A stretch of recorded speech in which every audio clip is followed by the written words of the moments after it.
Is this thing on? Are we on? Are we here? It says live, 9 seconds, 10 seconds. I don't know. 4 seconds. 6. And hello. Live. There we are. There we are. Matthew Stewart, too. Hello. Matthew Stewart. Yeah, thanks for the hookup, Matthew. Thank you, buddy. This show brought to you by Matthew Stewart. Matthew Stewart. He's the one. He hooked this whole thing up. For me, he did. Absolutely. Yeah. Yes. Hello, everybody. This is Johnny Beane, and we're live. It's April 24th, 2020, 8:09 p.m. Eastern Time, 5:09 Pacific, 7:09 New Orleans. Right? Yep. There you go. There you go. About 15 miles from here, but yeah, it's New Orleans. Very cool. Very cool. Welcome, everybody. We're here today talking with Kirk Windstein. Correct. Thank you. You're welcome, man. from the band Crowbar. That's correct. You got Crowbar. You've been in a lot of bands, man. You've been in a lot of stuff. Yeah, I mean, still, we had hoped to do some 25th anniversary stuff with Down. Ain't gonna happen, unfortunately. We had a couple of big open air festivals in Europe, and the Soquel Las Vegas has now been shut down this year as well. But yeah, Crowbar Down again if we do anything whenever we're able to do stuff, and still, Kingdom of Sorrow with Jamie Johnston from Hatebreed. So, we'll see how things go this year. If there's no touring, I'll probably be recording a lot. So, just keeping busy. As long as I'm making music, keeping busy. Touring's what I love, but yeah, you gotta do what you gotta do. Yes. Welcome. Who's in here? We got David Nesdall. Hey, everybody. Hey, Kirk. What's up? Nice to meet you. You as well, man. We got Jay Hannon. Hey, man. Where's the there it is. Michael Smith, aka the Captain, is in the house. AKA Ace Frehley. Ace, yeah. Nice to meet you, Kirk. You as well. Oh, y'all, man. It's awesome. Absolutely. Hello, everybody in the chat. Hello. And let me get this out of the way really quickly. Today's executive producers are Charles Green, Music Therapy Labs, Robbie Johnston, Mike Neese, and Michael Smith. The Captain. Oh, What did I get now? thank you for producing, man. All behind the scenes or under the table, depending on how you look at it. Hey, producing is producing. Yeah. Yes. Exactly. What are you drinking there, Kirk? What do you got? Everybody laughs at me, but my Coors Light. Okay. was good enough for Dimebag. It's good enough for me. That's right. Nice. Absolutely. Yeah. Man. Yeah, I'll tell you. I don't like all the fancy flavored beers and stuff like that. It's just, I'm 55 years old, so I grew up. It was just beer. You had Miller and Bud and whatever, local breweries, but they didn't have all this. It was just beer. So. All the what do they call them now? The microbreweries. Yeah, all the microbrews and all that stuff. I've tasted some that I like, but I can have maybe one, and I'm like, nah, I couldn't see, hanging out watching a show, concert or something, or drinking on a tour or something. I don't know. It's just not for me. Yeah, everyone's got different tastes. So. And some of them are real thick. They're almost like drinking a meal. It is totally. Yeah. And they're very strong. They're very strong. So I thought you had meant I have one drink and I can't see, literally. Now, the thing about Guinness is it's thick, right? And it's really heavy, but it's not a high alcohol content beer. Right. Yeah. But I do go when I'm in Europe or different parts of the world, I walk in a dressing room, and if there's a beer that has a lot of alcohol content, first thing I do is get, if I'm in Europe, I get Danny, our tour manager, and I'm like, can you get something less? And everybody thinks it's weird, but I'm like, no, man. I tend to drink fast, so the last thing I need to be doing is, drinking a 9% alcohol beer or something. 3 or 4 of them, you're like, Jesus, what's going on? Which is not a good thing when you got a gig to play, man. Oh, I've learned over the years. Yeah, you can't enjoy that. It's not enjoyable at all. It ruins the night is over before it even starts. In a lot of ways, and it's not a good thing, So I'm cool with the, there's one I like in the UK, and everybody laughs at me. Can't think of the name, but it's a white can, like a white pint can with black writing, and it's only 4%. I'm like, they taste great, and people are like, mate, what the fuck are you drinking? I'm like, I like it. They're like, oh, it's the shittiest beer in the UK. I'm like, I like it. I wonder if anybody in the chat knows what Kirk's talking about. Yeah, really. It's, I want to try it now. Yeah. I'm telling you, it tastes great. I mean, less filling. Sign him up for a commercial. Yes. If we can figure out the name of the beer. With Bob Euchre. I can see the can, too. I can see It's a real generic name. It's a white can with black writing. It's from the UK. I had it in Ireland as well, I believe. Matthew Stewart says goat beer. Sorry about that. I was trying to see if somebody had on the little thing that knew the beer, but yeah, most of the time the chat will know. They'll definitely know the answer. Yeah. It's literally it's almost there. I'm just some kind of old, So far, the only thing we got was goat beer, and I don't know if that's it. No, it's a real simple name. 4%, like I said, pint cans, and get made fun of a lot drinking it. Well, I'll tell you, you can make fun of me because I haven't had a beer since I was 23 years old. Well, congratulations, and if that's your choice, man, Well, that's just because I'll die. Yeah. No, I mean, I get it. It's like, I mean, on a couple of occasions, I've stopped for 6 months or more at a time to try to get. Like my thing is, if the on-off switch doesn't work, then you just can't do it. And well, the best part of drinking beer was just after mowing a lawn on a hot summer day. And it is refreshing. Right before you jump in the shower, you crack one, and it's. But I mean, it's like for everybody. It's like I got so many friends that, like half our band smokes, and the other, and me and Shane, the bass player, we like our beer. So we all get along great. It's just when I was young, I used to smoke, but now that it's legal in so many places, it's a good thing for the guys who like that and girls who like that. But it's just not my thing. I've tried it recently a few times over the last 3 or 4 years, and I'm like, dude, I feel it the next day worse than I do beer. Wow. Like it's still like I feel like it's still in my system. If I eat like an edible or something, little. Oh yeah. Which everybody loves them because they taste great, and you're like, it's not like the whole bus of people just melting it like this, watching a movie or an old concert or something on DVD. And I enjoy it. It just doesn't. It's one of those like I like it. It doesn't like me. Things or however you word that, but in general for me. No hard liquor, just light beer. And I'm gonna think of that damn UK. It might even be from the UK, but that's the only place I've gotten it at. Well, Kirk, we got a couple of suggestions. How about Nola beer from R2 Lock and Nut?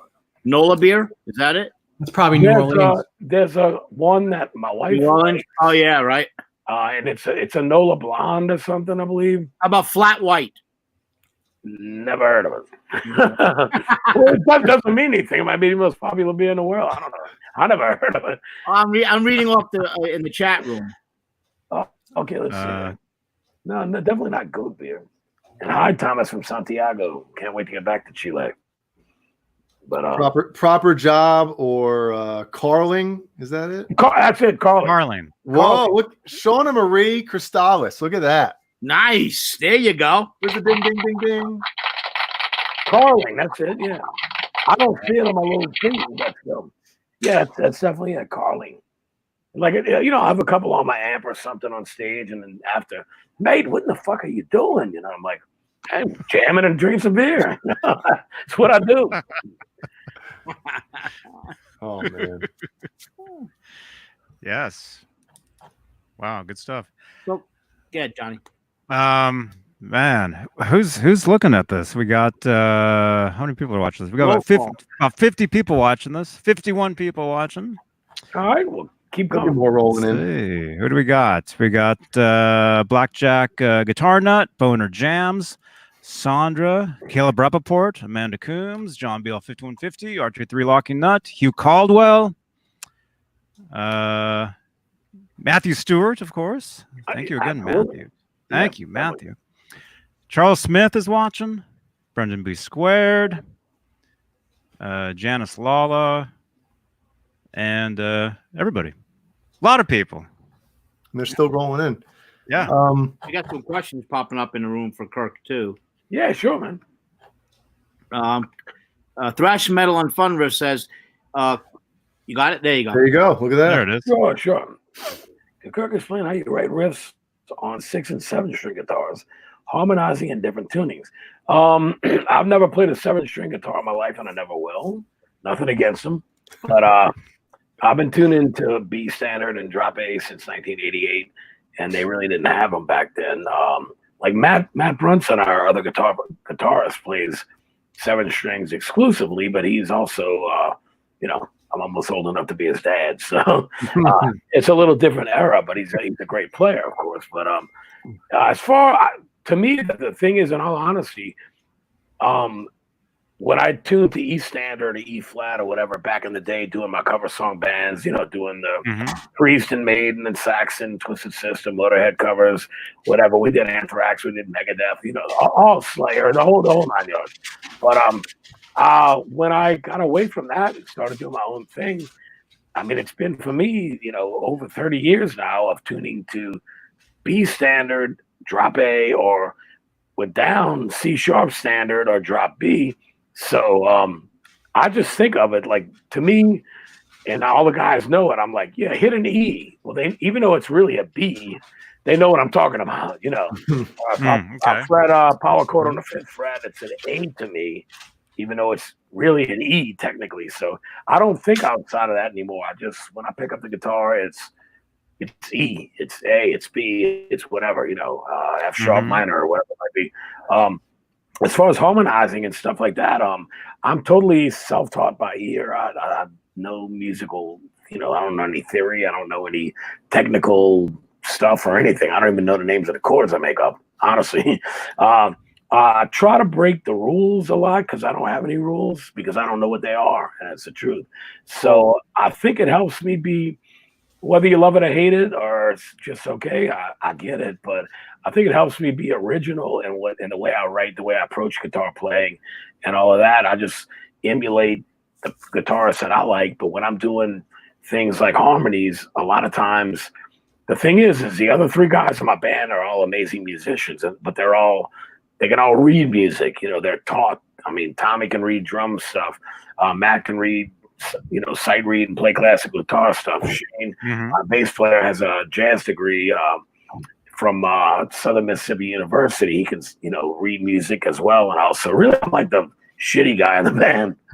How does that work when you're writing music? I mean, like you said, you can't write music. It's all self-taught. When do you just like relay it to the like, here's a riff I got, and they'll write it down or something like that? Or if they can, I mean, how does that work back and forth for somebody that cannot read and to all these other accomplished musicians as far as reading and stuff? To be honest, what I do is if I'm writing a riff, I just take a video of myself playing and I send it to everybody in case I lose my phone, That's my backup.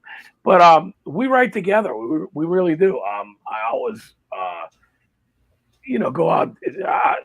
I want the other guys to write, and they do. And it's really, really the new record we just recorded for Crowbar is one of my favorites. I mean, people always say that, but it really is a great, great record.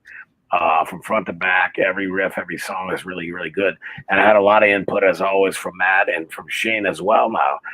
So I'm always open for ideas and stuff. But I'm still like the because I'm the vocalist and I guess band leader or whatever. And I also have a lot more experience.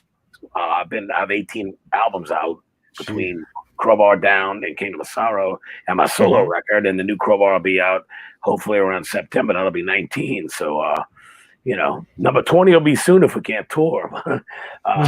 So, but I do have a lot more experience, and I play with a lot more guys and recorded with a lot more guys with experience as far as arrangement and stuff. But being that, like I said a second ago, being that I'm the singer, I hear the song in a different way. Like I hear a riff, and I'm like, I hear phrasing, melody, whatnot, like, for what I'm going to write lyrics and how I'm going to sing the song.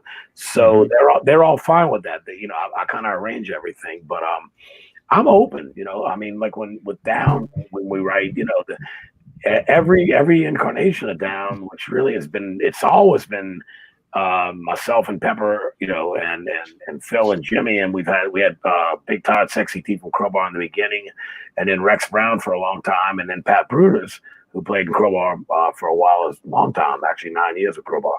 But you'd have 5 guys who can play guitar and write. So we all had to be open to one another's ideas. And for me, I'm not going to fight over nickels and dimes about publishing and crap like that. It's about making the song the best it can be, making the records the best it can be. So, we might clash, butt heads and clash on things here and there. But in the end, I think everybody I play with in every band agrees on one thing, and that's we want to make the best music we can make. You're selling yourself and especially the fans short if you're going to be, have an ego about it or, be a tight ass about it, like, with publishing and stuff like that, which I know a lot of people don't understand how all that works, but that's something that, you do get paid for from all over the world, which is a nice portion of your income when you have 18 records out like I do. So I just writing for me is it went from in the early stages. I think we did I think what most young bands do, and that's kind of like, you got a riff, I got one too, let's make a song. Well, it doesn't mean they're all gonna fit together, So now with the approach with any band I'm in is if we have one killer riff, I call it a song, and because I know whether it's myself or the other guys involved, we're going to write a song around that one killer riff. That one killer riff is like the meat and potatoes of the song. And we work from there. And then when you get to a certain, okay, we need a key change here. We need a time change. Maybe we can double time. Maybe we can half time. Maybe we can do a triplet, different groove. We need a break here. We need a bass stand out, a drum fill, whatever it is. You just learn from doing it. I mean, Crowbar, I think now has 126 songs written and recorded. That includes a new record. Wow. And when you throw all the other shit in, Jesus, Down 2 has 15 songs. You're getting up there in the 150 plus 160 whatever songs. And I'm a pretty laid back guy, and I like to listen and learn. And I learned so much jamming with everybody. That I play with. Whether it's the guys in Crowbar over the years, different guys, whatever, or working with Down. In all honesty, as far as arrangement, I probably learned more from Phil and Selmo.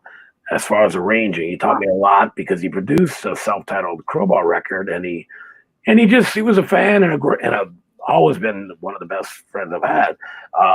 And he just wanted to help, and even though he's younger than me, he was making major label, records with amazing musicians, but right before we were able to get, our first Crowbar out.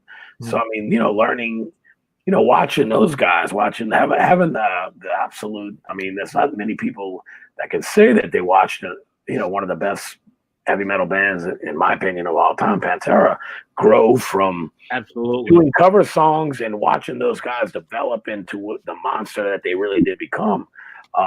So, when we would write with Down, Pepper's an amazing writer, of course, as well. But still, I guess maybe maybe because Phil's a singer, or maybe just because he had a bit more experience and a lot more success or whatever. But all of us kind of stood back when he said, all right, he was always very easy to work with, which is a very big misconception. People think that he's going to be like, it's my way, the highway, blah, blah. It's a total opposite. He'd be like, okay, cool. Yeah, he's just open for suggestions, open to listen, man. So, it's easy to work with people like that. I got a couple questions for you. First of all, tuning to B, what gauge strings are you using? I use, I'll do a little plug here, my DR 13 to 56 with the wound third string. Wow. I kind of figured they'd be really heavy strings, but tuning down to B, you probably don't feel it. No, it feels like a E standard with nines or something, you can't really solo. For me, it's hard. We don't solo anyway with Crowbar, but as far as that wound G string is kind of weird to bend like in a solo capacity or something, So, but with Crowbar, it's just instead of doing solos, we do harmonies, and I love that being such a big Thin Lizzy and Trouble and Wishbone Ash and bands like that. I learned to really respect and enjoy. I never understood like Maiden, of course. Iron Maiden, every song's got 10 million harmonies, which is brilliant. Yeah. And even though I'm actually a bigger Judas Priest fan than Iron Maiden, although I love them both, I never understood why Priest didn't do more harmony stuff with two brilliant players like Glenn and KK, back in the day. They did some, but they didn't visit it on every song, so to speak, like Thin Lizzy and Trouble does a lot, and Maiden, obviously, Jesus, they got three guys now. Oh, yeah. Hey, more, it's done. Sometimes less is more, sometimes more is better, So the other question I have for you is, having all those songs and you're the singer, do you use a teleprompter or do you just remember all the vocals? Well, I wish I could afford a teleprompter because I fucking vocals up pretty much every night. I'm being honest. Yeah.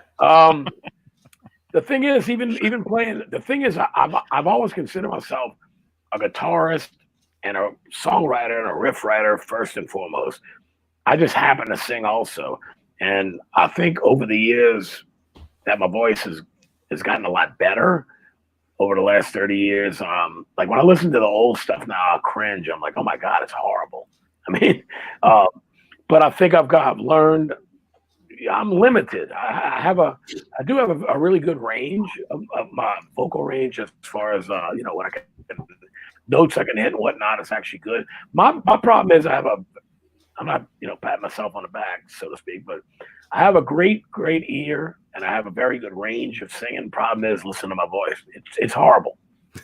It's like Well, I mean, it's not horrible actually. It's very unique. Mm-hmm. It's very unique. Thank you, David. I appreciate it. Unique can be good and unique can be bad. But I don't consider it bad, because I mean, I consider myself to have like a vanilla voice. People know you're singing when you're singing, and that's a good thing. It is, I mean, like one of my favorite vocalists and one of my favorite bands, of course, is Motorhead. And although I try to look at myself like that, Lemmy talks like talked, God bless him, like I talk. This is my natural speaking voice. He talks like he swallowed a bunch of nails. Well, yeah. Like gargling with razor blades. And that's how I speak, and it's true, But I look at I remember reading an article with Wendy O. Williams for the Plasmatics years ago. God bless her. Rest in peace. But I was a big Plasmatics fan, and I guess her and Lemmy had a little fling or whatever there for a while. But I was reading some stuff in some of the British magazines, and I used to get Kerrang and those types of magazines like at the record store as import. You had import records. You also had import magazines. Yeah, like a tower. Exactly. Tower they would have it. Yep. And even predating that, like we had a thing here called Sound Warehouse. I don't know if it was national. I think it was nationwide. But they had the import. That's when you pick up like Kill 'Em All and flip it around and look at the song titles and go, man, these dudes have got like pimples on their face. yellow teeth and shit. It's got to be heavy. It's going to be great. You know, and that's how I did it. I looked at album covers, song titles, all of that. We didn't have, you know, we're going back to early 80s with this stuff. Yeah.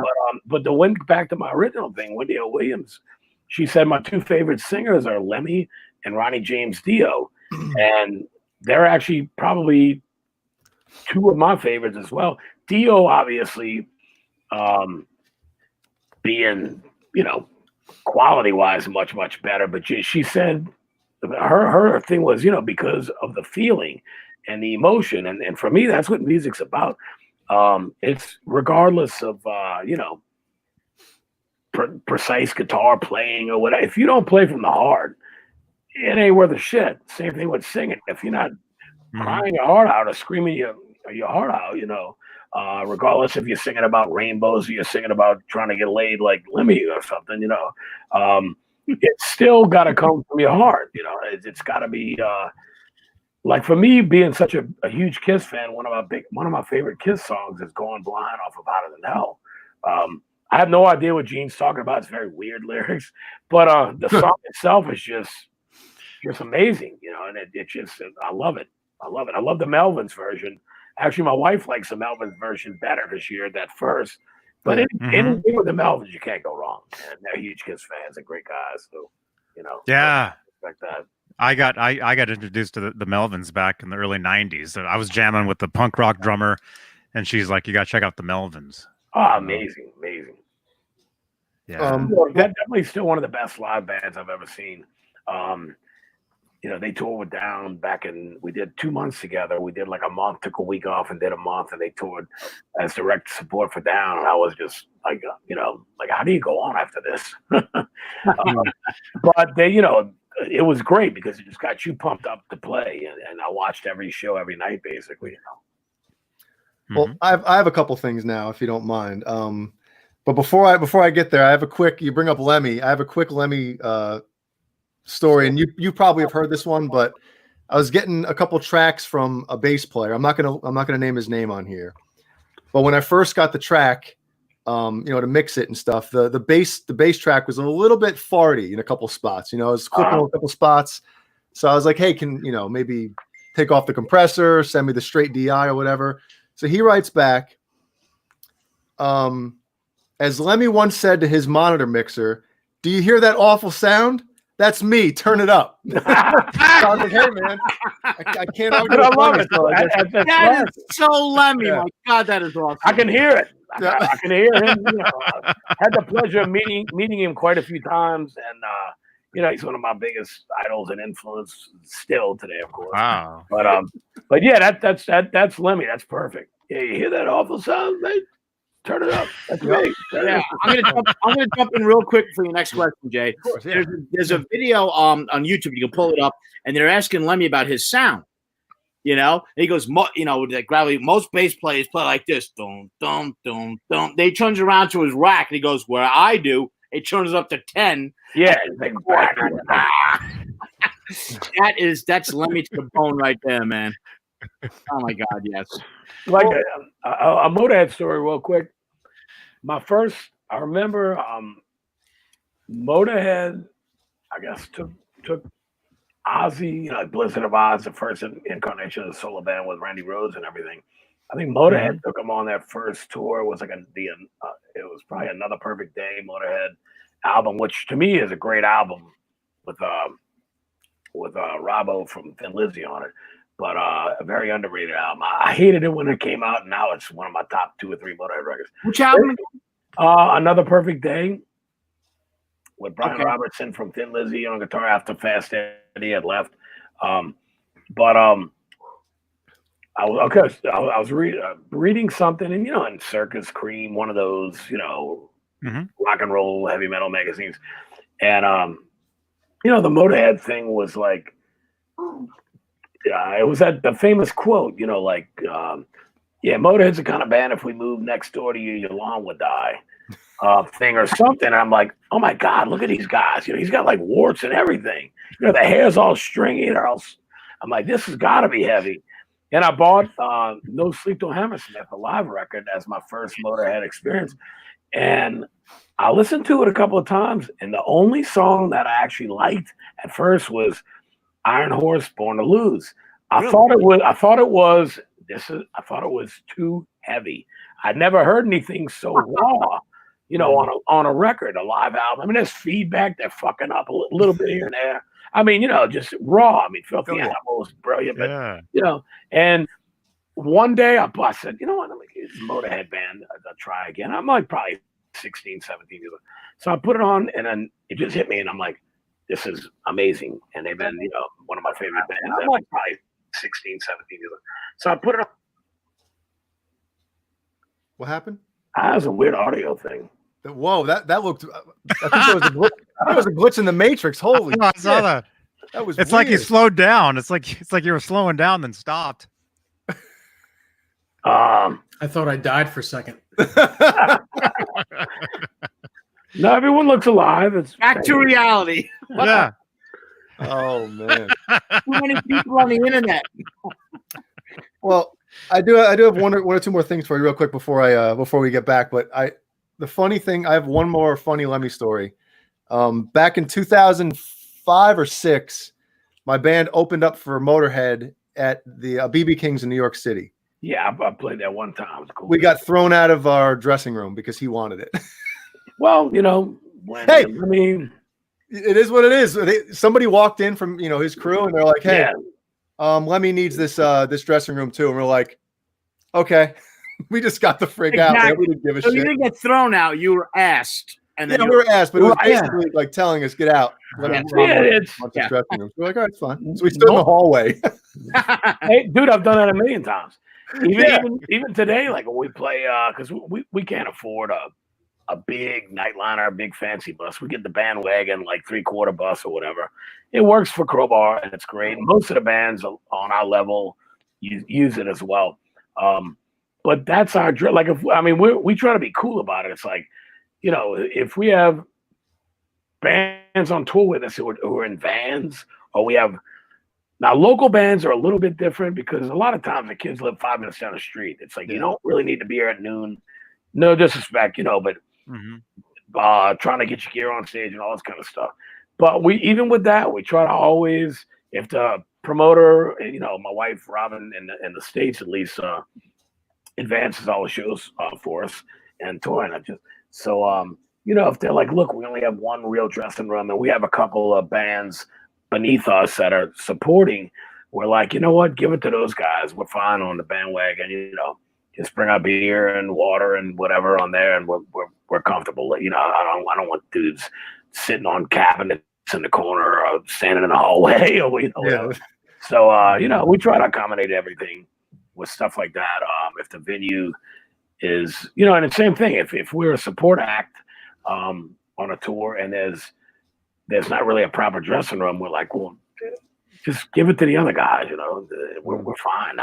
I'm easy, man. I just want to jam and have fun. Well, you mentioned that the no theory thing, and some people, I've heard arguments about this and stuff, but I feel, because I don't know very much theory either. I started to learn it a little bit over the past, I'd say 5 months, but I feel like, and this is going to hopefully doesn't cause a shitstorm in the chat. But I think sometimes when you're writing music, instead of like, if you're thinking about theory, you're kind of like, I don't want to say you box yourself in, but I mean, obviously it helps to know stuff. But I feel, and you correct me if you don't feel the same way, but when you're using these to pick the notes or chords, as opposed to like, oh, well, I'm in this, whatever, so I should probably stick to this, whatever. I think using your ear and just the note that's in your head, getting it on the fretboard, I think sometimes it makes things sound a little different, kind of out of the box. Well, I agree 1,000%. I don't think sometimes. I think every time it's the best way to go, because I don't know, like what a fifth is or this or that or whatever. A lot of my harmonies that I write are very weird. And I like a lot of times. I like when one guitar is ascending up the neck and one's coming down, and I love that magic spot when we hit a unison note, including the bass, or like normally when I write harmony stuff, a lot of times I write the bass line as well, so it makes a 3-part harmony between the 2 guitars and the bass. It's the same thing. There's always this one magic spot where the 2 guitars and the bass make some beautiful chord or something, and it gets doomy and ugly again, but it works. And so the listener goes, "Ooh, yeah," and that's the magic part. It is. And my God, even Matt Thomas, who played, with me from really all of the guys, almost all the guys other than Sammy from Godor.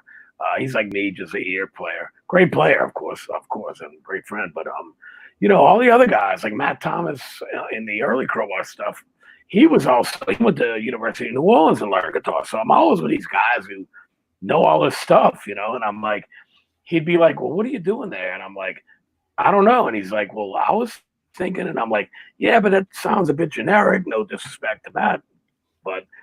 And he'd be like, I said, "Man, my thing is, I read an article many, many moons ago, and we were talking prior to going live about Van Halen, where Eddie Van Halen was, in music class in high school or something, and the teacher's telling him something's wrong, and he's asking the people in class, like, does it sound good?" And they're like, "Yeah." And he goes, "Well, then it's good. If it sounds good, it's good. It doesn't have to match the rule. I mean, I like to do things against the grain and be more original than the standard, like you were saying earlier, Jay, I'm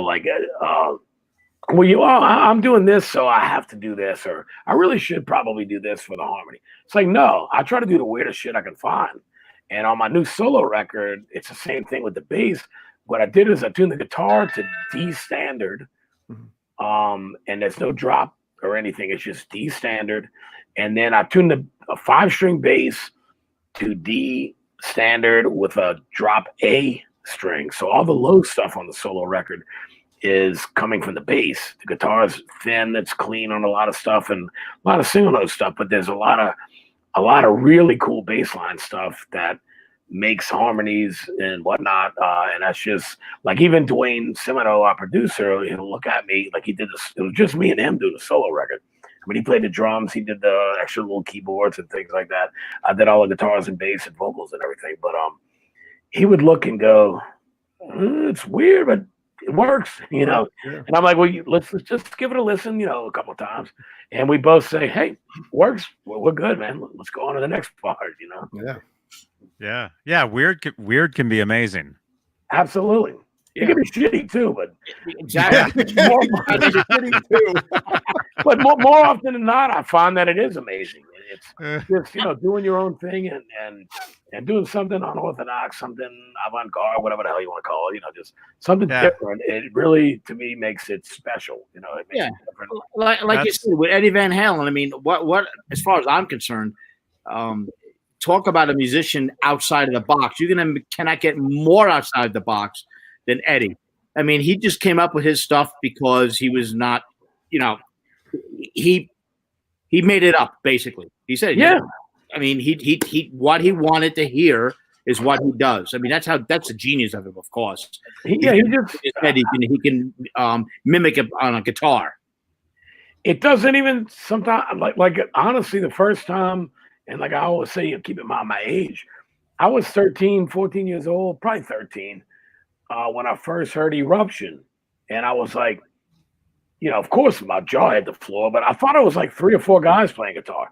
I had just started playing myself, not playing with myself, but playing myself. That too. But, so I had an acoustic, at the time, and I'm listening. I'm like, "It's amazing, man. These guys are great." And I thought it's one dude, and I'm like, "Well, he must have did a Brian May and did a bunch of different tracks or something." Like, no, he really does it. It's just him. So I didn't know what Tap On, Hartman stuff was. I mean, he totally, and the best example probably would be, and I know a million people have said it, so I'm surely not trying to grab this as being original, but what if Hendrix had lived long enough to experience like the Floyd Rose locking system and this and that, so he didn't go so out of tune, and better guitar tones, better effects pedals, this and that, whatever. To me, it stopped with Hendrix and it picked up with Van Halen, and then with Eddie Edward, then you have guys like Yngwie that did their own thing that no one had heard the neoclassical type shit that sounds like a fucking miles an hour violin before Yngwie really, and heavy metal and hard rock music anyway. And then from there it's just you got Steve Vai, you got like I was saying to you guys before the lot thing. I mean, Michael Schenker's my favorite player other than Ace really, and of course Michael's technically a million times better technically than Ace. But I'll tell you one thing about Ace that I love is I can kind of sing or chirp or whatever you want to call it pretty much every damn solo he's ever done. Like I don't even need to hear it. It's in my old burned out brain where I can pretty much pick out the solos and all without even having the record on. They're so memorable and he's so clever. And the solos that you can actually sing are the ones. Those are the ones that get you by the balls. Yeah, those are the hooks. Yeah, that's what makes a great song is a hook, and you can have it in a chorus, you can have it in a solo, you can have it in a vocal. Totally. I mean, like a great example to me, even though I'm not a big fan of the band. I think they're brilliant, but I'm not a big Pink Floyd fan. But like the solo to Brick in the Wall or whatever is one of the most classic guitar solos of all time. Everybody knows how to sing it or hum it or whatever. You can walk around the house while you're vacuuming and it could be in your head and you can sing it and hum it. You can't say that about a lot of these guys that just play fast for the sake of playing fast or whatnot. It's the melody stuff. Like with Ace, one of my favorite solos. I spoke earlier about the song Going Blind. That's probably his simplest solo of all time, but the feeling and the vibrato, the bends and all that in that song are just you don't say. Solo is amazing, Yeah, well, that's what makes Gilmour the royalty of rock. Gilmour is one of the best guitar players, and he doesn't have to play fast. He's just one of the best guitar players on the planet. Yeah. Just listen to the solo in Mother. My God. Yes, I know that. I mean, there's plenty of them. Yeah. But I'm not necessarily a big fan of the band. It wasn't. I mean, believe me, I'm not against them. I'm just, I think they're brilliant. You like what you like, man. Yeah, you like what you like. Absolutely, you like what you like. That particular solo in Brick in the Wall. It's one of those that I love the way he, pauses. His bending. Back in. Pauses. Vibrato. The feeling is right there, man. If it ain't from there, it ain't real. That shit bring a tear to your eye. It's brilliant. Yeah, he's killer. The note selection, and like you said, his vibrato and his bends were like, the way he holds on to notes. Right. It's just it's great, man. Great. Yeah. And his sound too. Something about it. I mean, his tone is great. God, that tone is freaking killer. Oh yeah. No fucking no. Oh God Almighty! Our buddy Boner Jams, who's in the chat, but he's also texting me. If anybody sees me on the phone or up here, it's because he's sending me a laundry list of questions. Boner, I'm getting him too. Boner's abusing you. Yeah, I usually abuse mine, so it's all right. Exactly. Not so much anymore of it for me. So go ahead, bang them out, Jay. Let me pick one out here. He says, are there any Crowbar songs or Down songs that you love playing live, and which ones get like the best crowd reaction? This dude, my friend Brian, he's pumped that you're on right now. So well, good. I'm glad to hear. Crowbar best reaction live is probably Planets Collide. With Down, honestly, Stone the Crow. I mean, like Phil wouldn't even. I mean, when it came to the chorus, it's just like I can't even stand. There we go, microphone. You didn't even got to sing it. The whole fucking venue, regardless of how big it might or small it might be, is singing the whole chorus for us. It's just one of those crowd favorites. With Crowbar, I mean, we get a great response with Down also Bury Me in Smoke. We always ended every show with Bury Me in Smoke. And that could go on from anywhere to 10 to 30 minutes, and I'm not exaggerating, because we always brought in other musicians, like whoever we want to tour with, or if there's a guy, like we played Roskilde Festival, and it's about 19 kilometers from Copenhagen. It's in a city called Roskilde in Denmark.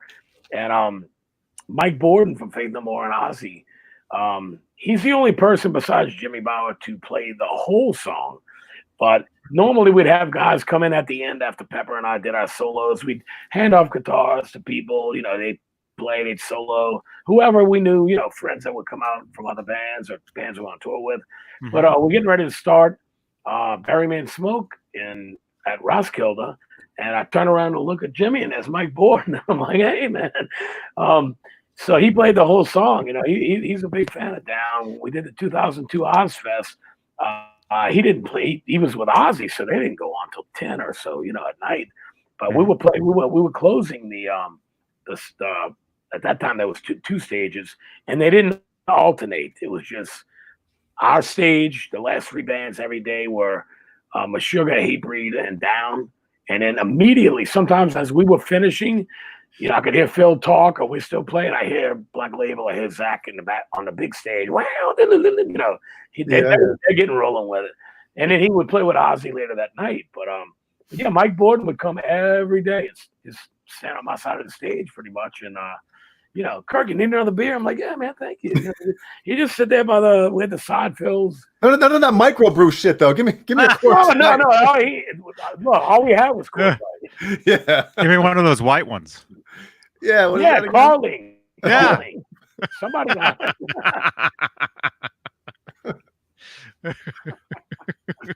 Yeah, Meshuggah is one of my. You mentioned Meshuggah. I take a lot of influence from those guys. Amazing band, man. Really nice fellas as well. We tried a couple of years ago. Shit, it's a lot more than a couple now. Maybe 7-8 years ago, we tried to work something to support those guys on a 6-week European, Scandinavian, Eastern Europe type of thing run, and it wasn't a money thing at all because we would have done it for dirt cheap just to do it, really. But it just didn't work out time wise. At that time, there was so much going on with Down that I was unable to do a whole lot with Crowbar, That sucks. Should I keep reading some of these questions, or does anybody else have anything? No, is there anything in the chat? I don't want to skip anybody in the chat. I'm seeing stuff in the chat here. See, my chat hasn't moved. I'm still looking at Matthew Stewart, Goat Beer. I'm like, oh, it's moving. We got over 80 people in here right now. Hey, that's good, man. Yeah. Cool, man. 85. There you go. Are you friends with Weed Eater or Sleep? Both. Did a bunch of tours with Weed Eater. And Sleep, we've never toured together. Actually, I won't say Sleep. I'm more friends with, I guess, High on Fire. Matt Pike, of course. But I played with Sleep once or twice. But Crowbar was direct support for High on Fire a while back. It was great. So I'm friends with. I try to be a friendly guy, and I've toured with some of my biggest idols, and been able to meet them and this and that or whatever. But really, man, there's very few people that I don't like or that don't. At least I don't know what they're talking about on my back, but at least for the most part, everyone seems to be like, yeah, he's a cool, he's a nice dude. He's cool. He's laid back. I love meeting the fans. I'm not one of those, guys that locks himself in. I get it when you're a big star, but when you're on my level, even if we're fucking playing Hellfest and there's 70,000 people, I can walk around the crowd. Do I get stopped? Yeah. And to me, that's very humbling. Someone wants a photo. Someone wants something signed, but I can go grab gin pop and buy a beer and get a fucking hot dog or something and walk with my wife around and watch the other bands and enjoy it, but yeah, sometimes it gets a little much and I get it, but even with Down, Pepper and I would go out a lot into the crowd when we were headlining our own shows and watch, the opening band and just watch the crowd. We go up to the bar and, have a beer or something just to get out of the dressing room and kind of, just get a vibe for the gig. And of course, Philip could never do that, No. That's just that. But it's totally different. When we're in the band together, we're all the same. But in reality, he's obviously a much bigger, star or whatever you want to call it, much more popular. because I thought he really wants to be called a rock star, but but he is, of course. But obviously Philip is much more popular, and the main guy in the band, these vocals, all that kind of stuff. So he was unable to do that, and when Rex was in the band, he was unable to do it as well for obvious same reason. But Pep and I, we enjoyed it. We'd be like, man, I can't sit around and stand dressing room anymore. Let's go get a beer out front. So we'd go do a shot or something, have a beer, and hang out, meet fans for a little bit. And then when it got a little too much, we'd be like, sorry guys, we got to get ready for the show.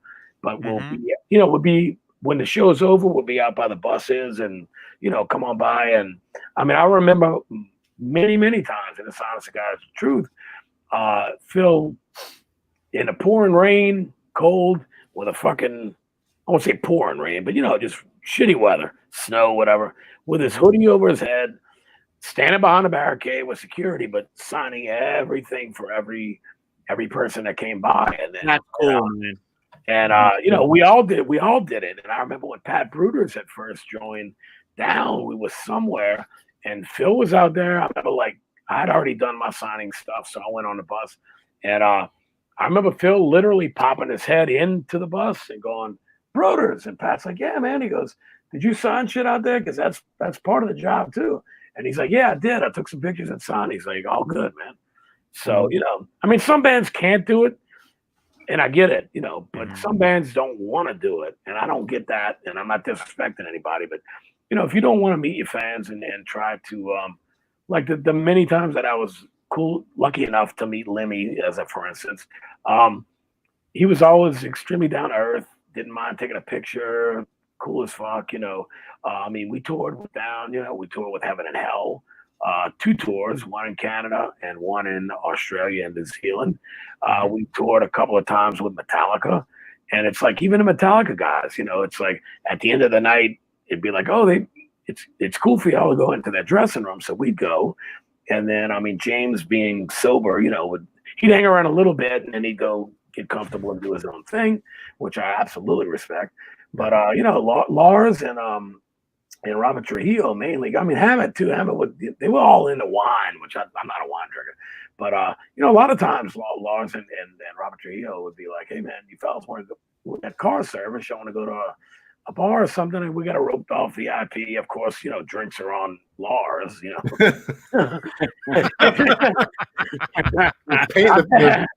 Art collector. Lars there was only 20,000 people here. You only did $300,000 in merchandise tonight, so I'll take the $10 beer from this high class bar. But in all honesty, that's something I want to say, and I've said it in many interviews, and it's the truth. For some reason, he gets a bad rap. I'm gonna tell you what, he was nothing but cool. All of those guys, at being one of the biggest bands in the world, but like Lars, man, he was cool as fuck with everything. He was really just nice. I really think he gets a bad rap because of Napster stuff. A lot of people still have that in their head. I don't get it. I think at the time, I think a lot of people were pissed. But as time has gone on and everybody's seen what has become of the record industry, he was right. Everybody realizes, holy shit, he was right. He was so right. But my point is, a lot of people still, I think it's in the back of their heads, and it's like, well, you know what? He was right. He was right. No doubt about it. I'm living proof that he was right. Yeah. I'm doing guitar lessons online, Yeah, I mean, put food on enjoy. Yeah, exactly. Put food on your table, man. It puts the roof over your head. Well, now they make shirts that says Lars was right. Yeah, I've seen that actually. Yeah. Yeah. I mean, he was, and it wasn't just him. I think that's like an undercurrent that why people for some reason dislike the guy. Whatever. That's my like I say, he's been nothing but great many times that I've met him and all that kind of shit. Whether I was, drunk or not or just whatever. But we always he was always very nice. All of the guys, and that's something to say for a band that you grew up, idolizing and all that kind of stuff. To be able to tour, not only just to be able to tour with the guys, but to be able to, hang out a little bit and say, dude, they're no different than anybody else. Rich. Yeah, Rich. Yeah. They don't need to wear cologne. They smell like money. Yeah, use rolls of money to put deodorant on. That's what they. Hundreds only, or like a platinum fucking see-through magic card. You know, Kirk, you've signed autographs, you've taken pictures and all this other stuff, right? You could see the enjoyment that you're giving to your fans, right? Absolutely, sure. And that is, I mean, how can you not like that? I mean, that's got to be as cool as hell to know you brought that enjoyment just what 5, a minute even, time. It's I mean, if you're sick, like I don't mean in the head, but if you're ill, like if you're feeling bad, you got a sore, like being a singer, I get it. You got a sore throat, you don't feel well, you got a bit of the flu or something like that. I mean, that's the only times I would just go, I need to go to my bunk and go to bed or whatever. I need to go back to the hotel and go to bed. But if I'm feeling good and hanging out, I mean, it makes the job fun. I mean, I don't get a lot of the people in bands that just sit in the dressing room, play on the phone for 5 hours, go on stage jamming, and they're done. It's like I'm not like if I had to go from my hotel room and be shuttled to the venue and then go right on stage, I would probably hate it. I like the vibe of the whole night from the time doors open. I want to feel it. I want to hear the music. Yeah, I want to see the people coming in. Exactly. Yeah. And it's like that's the magic thing that makes you want to jam, even when you're not feeling good. Even though, I mean, even at my age, we still do. We're not afraid to do 15, 20 shows in a fucking row, and it's like when your voice is shot and your body's beat, whatever, you got to do what you got to do. And, for me, that's what gets me going is feeling the vibe of the crowd and the way that they're getting pumped up for the show and all that kind of thing is extremely important. It's a big, big part of it. And I think, I get it, hey, to each his or her own. And, I get it, but especially with bigger, acts, whatever you want to call it, more named people. But like for me, I don't think that, I think if we ended up somehow being a really big band, I don't know what I'd do, I mean, because I got to do that. That's what I've always done. Well, there's nothing wrong with doing what you do, even if you're big. Yeah, absolutely. I mean, quite frankly, it looks to me, and I don't know what you look like in person, but it looks like that you can take care of yourself. I can. I used to be able to. Two bad shoulders and a bad knee. I tell you, I'm 6 foot and not me. Over 200 plus pounds, and I'm afraid of you. You know what? And I don't want to ruin my secret, but like normally if people look at me, and I really have looked this way for a long time, but normally when like I can avoid any confrontation, like, oh, maybe just I look shady or something, some creepy guy. I don't know.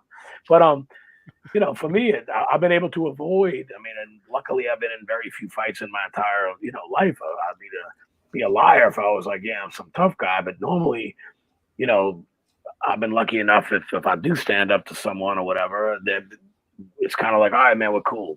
Yeah, I ain't fucking with that guy over there. I'm just gonna say, man, I'm Kurt's clean cut little brother. Hey, there we go. There you go. Fellas, it's bladder time for me. Excuse me while I whip this out. You're not going to bring us into the bathroom with you? We have friends that do that, actually. Frank Drebin. I'm on a laptop too, and it's plugged in, and I got the headphones. But y'all, excuse me 1 second. I'll put the stop cam on there. Yeah, stop cam and mute it. Make sure you mute it too. Okay. Well, bathroom's far away, and I got to just piss, so I should be okay. But anyway, I'll mute it. You never know. I'll be right back with a cold beer. And all right. Okay. Mute it. Awesome. There you go. Okay. Wow. Yeah. Let's address the chat, I guess, for a bit then. Yes. I told you guys he was cool. Oh, he's cool. We did a quick test the other day, and just within the 1 minute that I talked to him, I'm like, man, this guy's cool. I got somebody at the door. I'll be right back.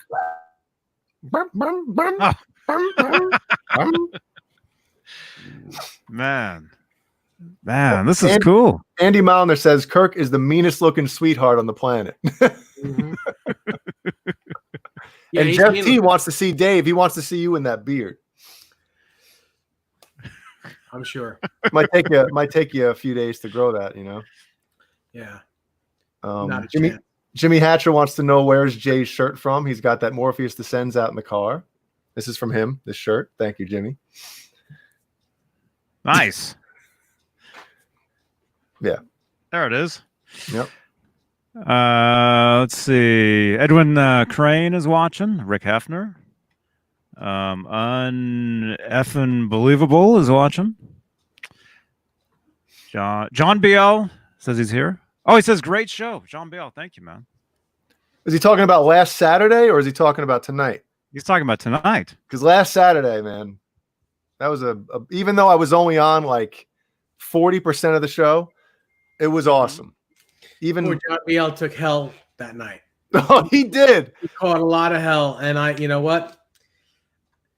Good for you. Just kidding. No, I felt horrible that you got beat up by all of us. Feel horrible over it. Not really. No, I really do. Not really. I'm just saying it. Not really though. No, I really do. I really feel bad. Well, let's make up for it tomorrow and Yeah. give it to him again. Yeah, now build a real guitar, will you? Let's see. What do we got here? Sandra Porcani says #BC Rich. A lot of stuff. Oh, here we go. A lot of people watching this. Leave a thumbs up, everybody. And what else? Subscribe. What else? This is a podcast, so you guys can listen to this afterwards. Oh, he's back. Shh, he's back. Hey, man. Back in the New York groove. And I told my wife, I said, the guy Michael, I said he sounds exactly like fucking Ace Frehley. And then he's like, well, I'm from the Bronx. I'm like, well, okay. But I said, even the pitch, it sounds like Ace. Just Mm-hmm. Man. Well, yes. Yeah. So you're a big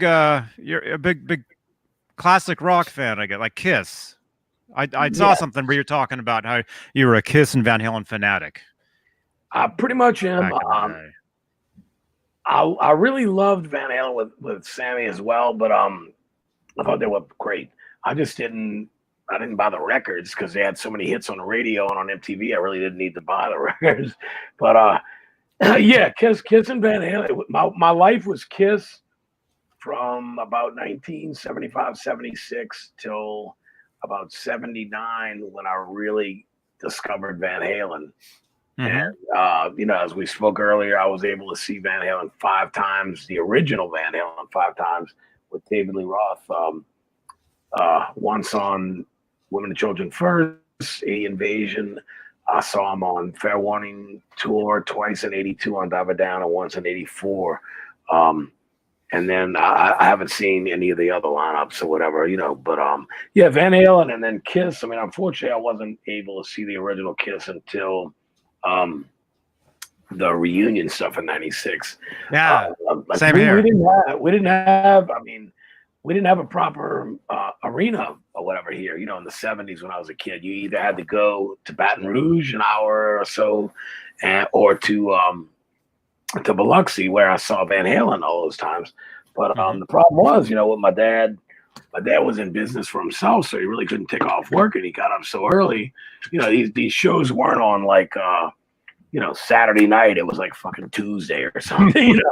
It was like by the time my poor dad would have got me back, to back home after the concert, it'd be 1 a.m. He's got to get up at 4. It's like. Yeah. So I certainly don't, but I'll give him this.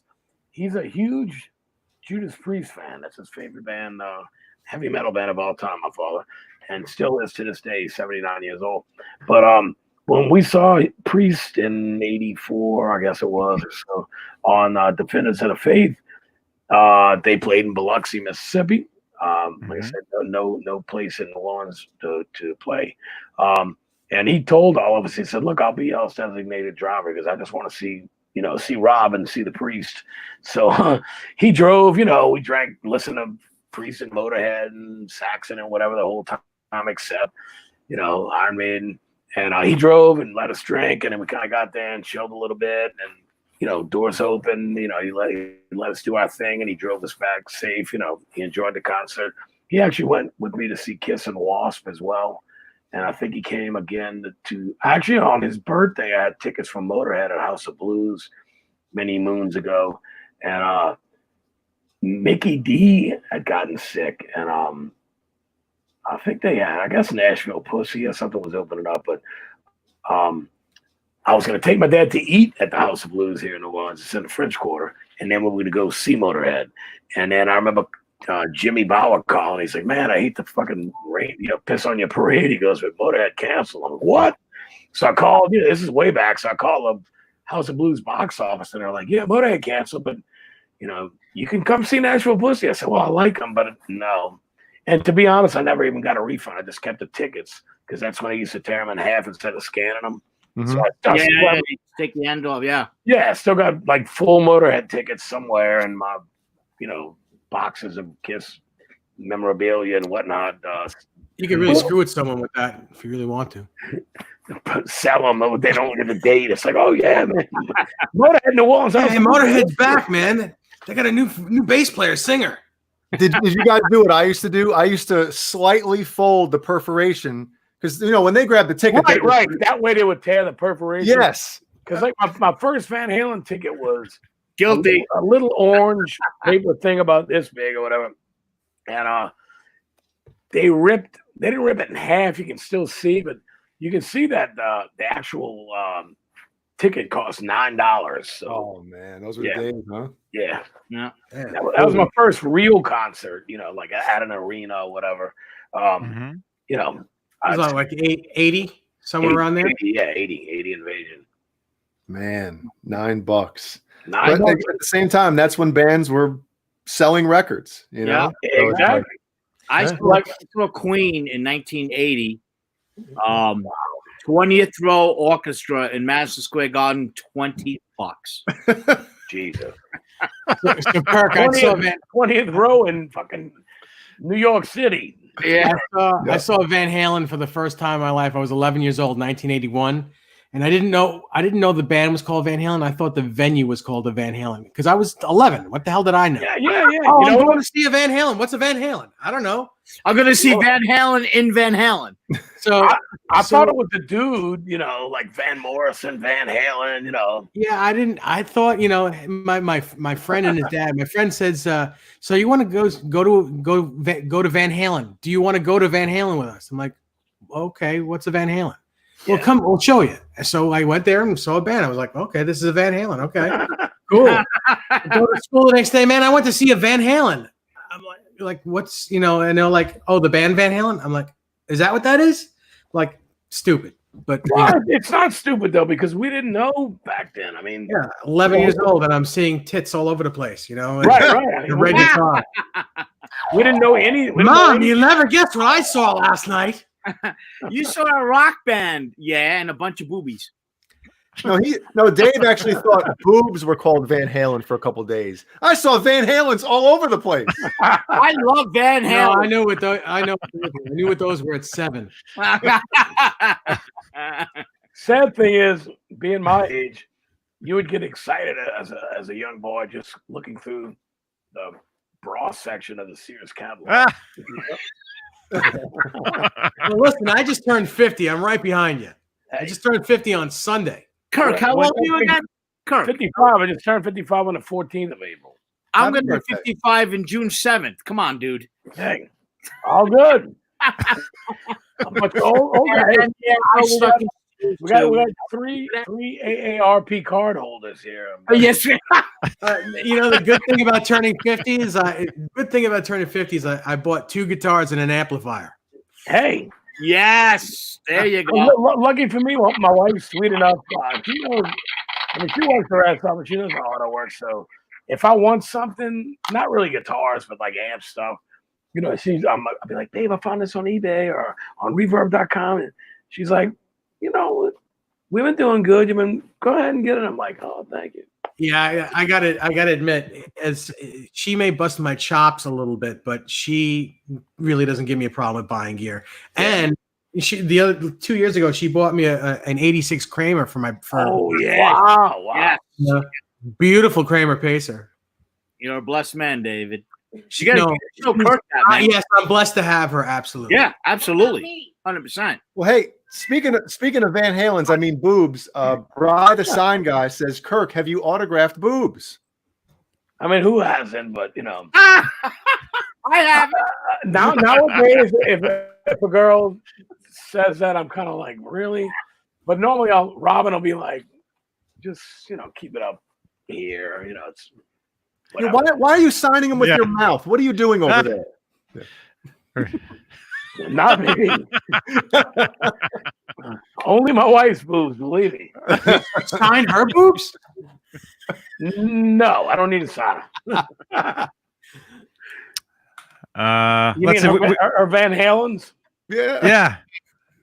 We've got a couple questions here. Matthew Stewart says, hey, Kirk, can you talk about your album?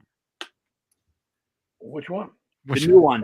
I think you got 19 of them. The solo? The solo one, I think you're talking about, right, Johnny? Yes, the newest. Probably, yeah, like the latest. The Yeah. latest one. Yeah, I mean, it came out January 24th on E1, and it's something it took me 2 years to complete. Not that it's that extensive, it was just between touring and whatnot. If I had some time off, I'd hit up Dwayne Simino, that records and produces all of our stuff, and be like, man, are you free next week? He's like, yeah, I got it. I'm like, all right, man, I wrote a new tune. And I go in, so there it is there. There you go. Jay's got it. Thank you. But yeah, it was a whole lot of fun to do. It was just something I needed to do. It's a lot more mellow. My vocals are a lot more pulled back and, probably easier to listen to a bit. Not so hard on the ears as far as the gravel and all of that. But, it was a whole lot of fun. It really was. No pressure. It was only me and Dwayne in the studio the entire time.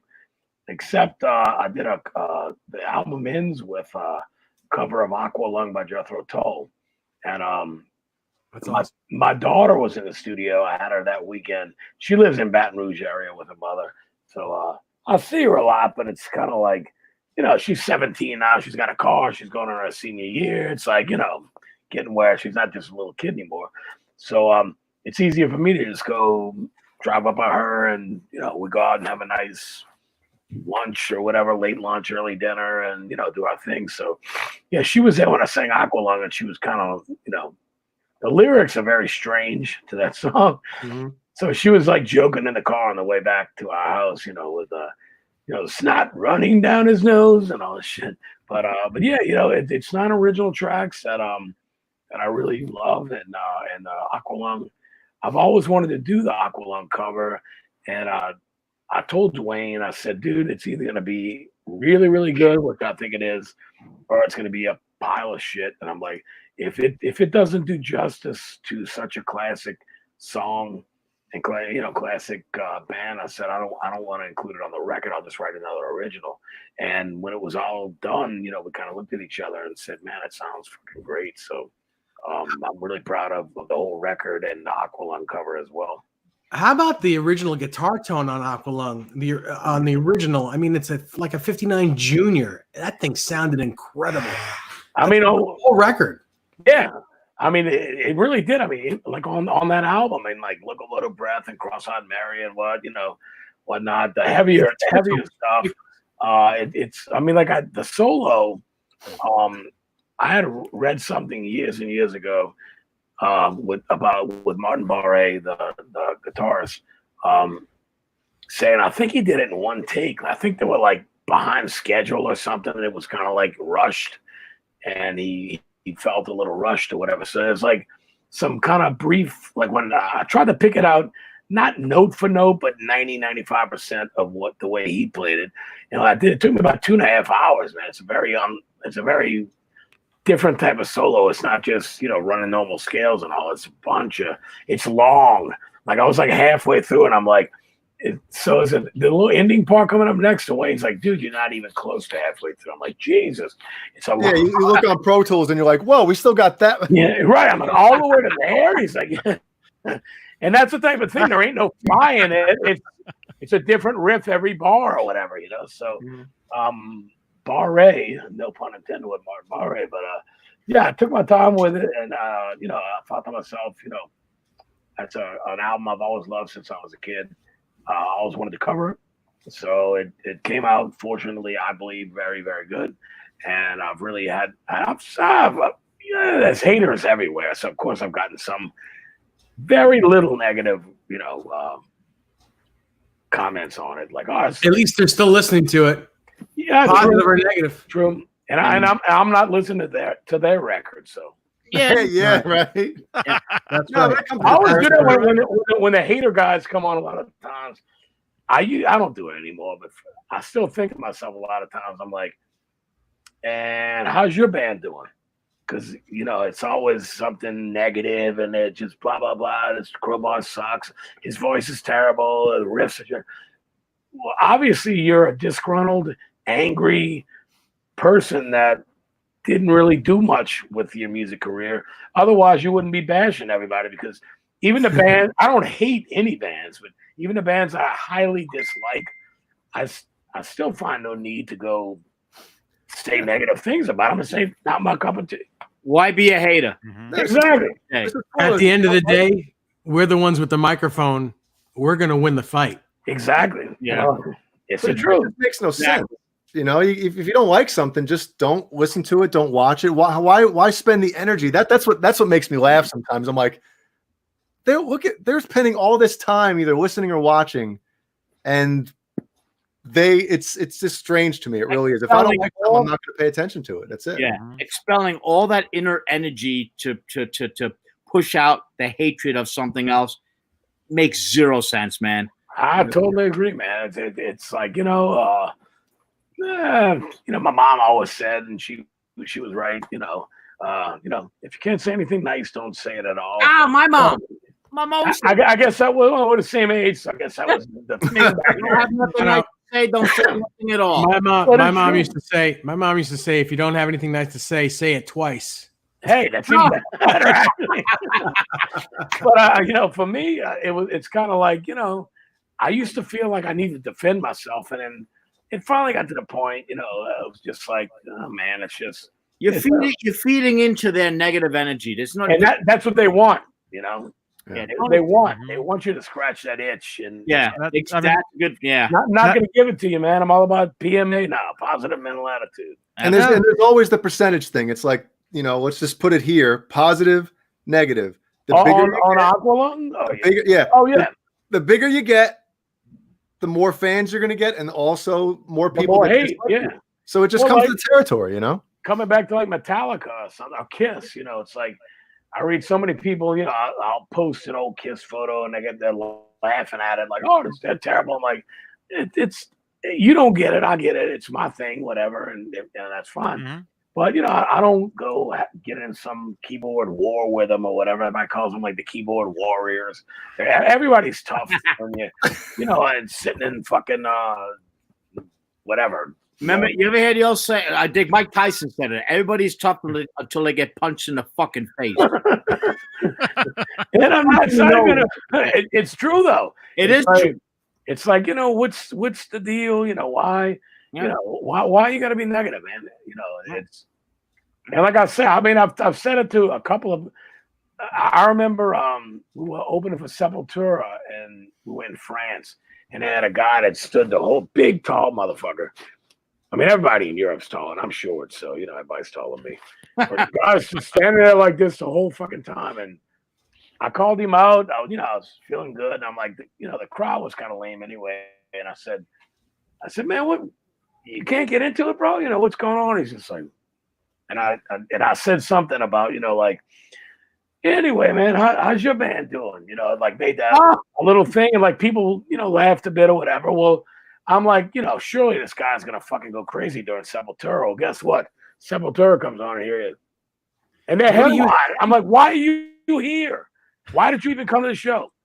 It's to stand tall like this for fucking 3 hours. It's like, Wow. I could get it if you hate Crowbar because you're huge, or you dislike or whatever it might be. You know, everybody doesn't like every band. You know. Yeah, I mean, think I guys expect like this that guy to be like, yeah, Sepultura singing every word. No, he didn't move. He's like, he wants to be intimidating. well, Yeah. he he was to a degree, I guess. But I'm like, he also was kind of an asshole, I guess. Yeah, I hate people. I don't have time for that shit, man. Nah, well, positive vibes, man. I guess I'm not reading enough of Boner Jam's text messages, so he super chatted. Johnny, do you want to read it? Yes. Boner Jam says, Kirk, been Yes. listening to you for the past 25 years. Wow. Congratulations on the solo album. Any plans for Down to record a new EP or LP? Thank you for everything. Happy Friday. Everyone stay safe. Well, Thank you, Boner. Thank you. And there's no plans for Down to. That was never part of the discussion of trying to celebrate the 25th anniversary of the NOLA record, which we're unfortunately not going to be able to do. So we may have to celebrate the 26th anniversary. But doing a new record or anything like that with our EP was never really discussed. It was more of, I mean, now that everything is the way it is, and I don't mean the Corona thing or anything. I'm just talking about the members of Down, with Pepper back with COC and me doing Crowbar and a solo thing and Kingdom of Sorrow, and Jimmy with I Ain't God and whatever else the heck else he's got going on. And oh my God, I mean, Anselmo's got 400 projects. Mm-hmm. So it's kind of like at this point, I would like to do something with the fellas before we're too old to do it, or we're all not here anymore. God forbid. Because that's one thing we always said about Down was, Down's the kind of band we can all grow old with. It doesn't make it. We can look like Leonard Skinner looks now. If I can be fat and bald or something, that's fine. Hey, nothing against fat and bald people. I happen to fly that flag daily. And speaking of that, it reminds me of an old interview with Paul Stanley, talking about Kiss when they were trying out, guitarists and drum. Like him and Gene were together, obviously, from Wicked Lester and all of that. But they, they were together and they're trying to form the band. And Paul's like, we had these guys show up, and some of them are short, some of them are tall. Some of them are fat, some of them are bald. He goes, hey, we're all heading that way. But anyway, we needed the guys with the right look, to fit what we were trying to do. So believe me, being fat and bald ain't so bad. My wife's beautiful. Thank God she's blinder than the corpse of Ray Charles. I know what you mean. Hey, it happens. I love mine too. Yeah, man, you got to. Well, speaking of the first Down record, I still remember the day I bought it, brought it home, took it out of the wrapper, took the sleeve out, or the liner, the cover. Yeah. It was the first CD I think I ever had that had the matte finish cover. Do you remember that or no? Yes, instead of like the.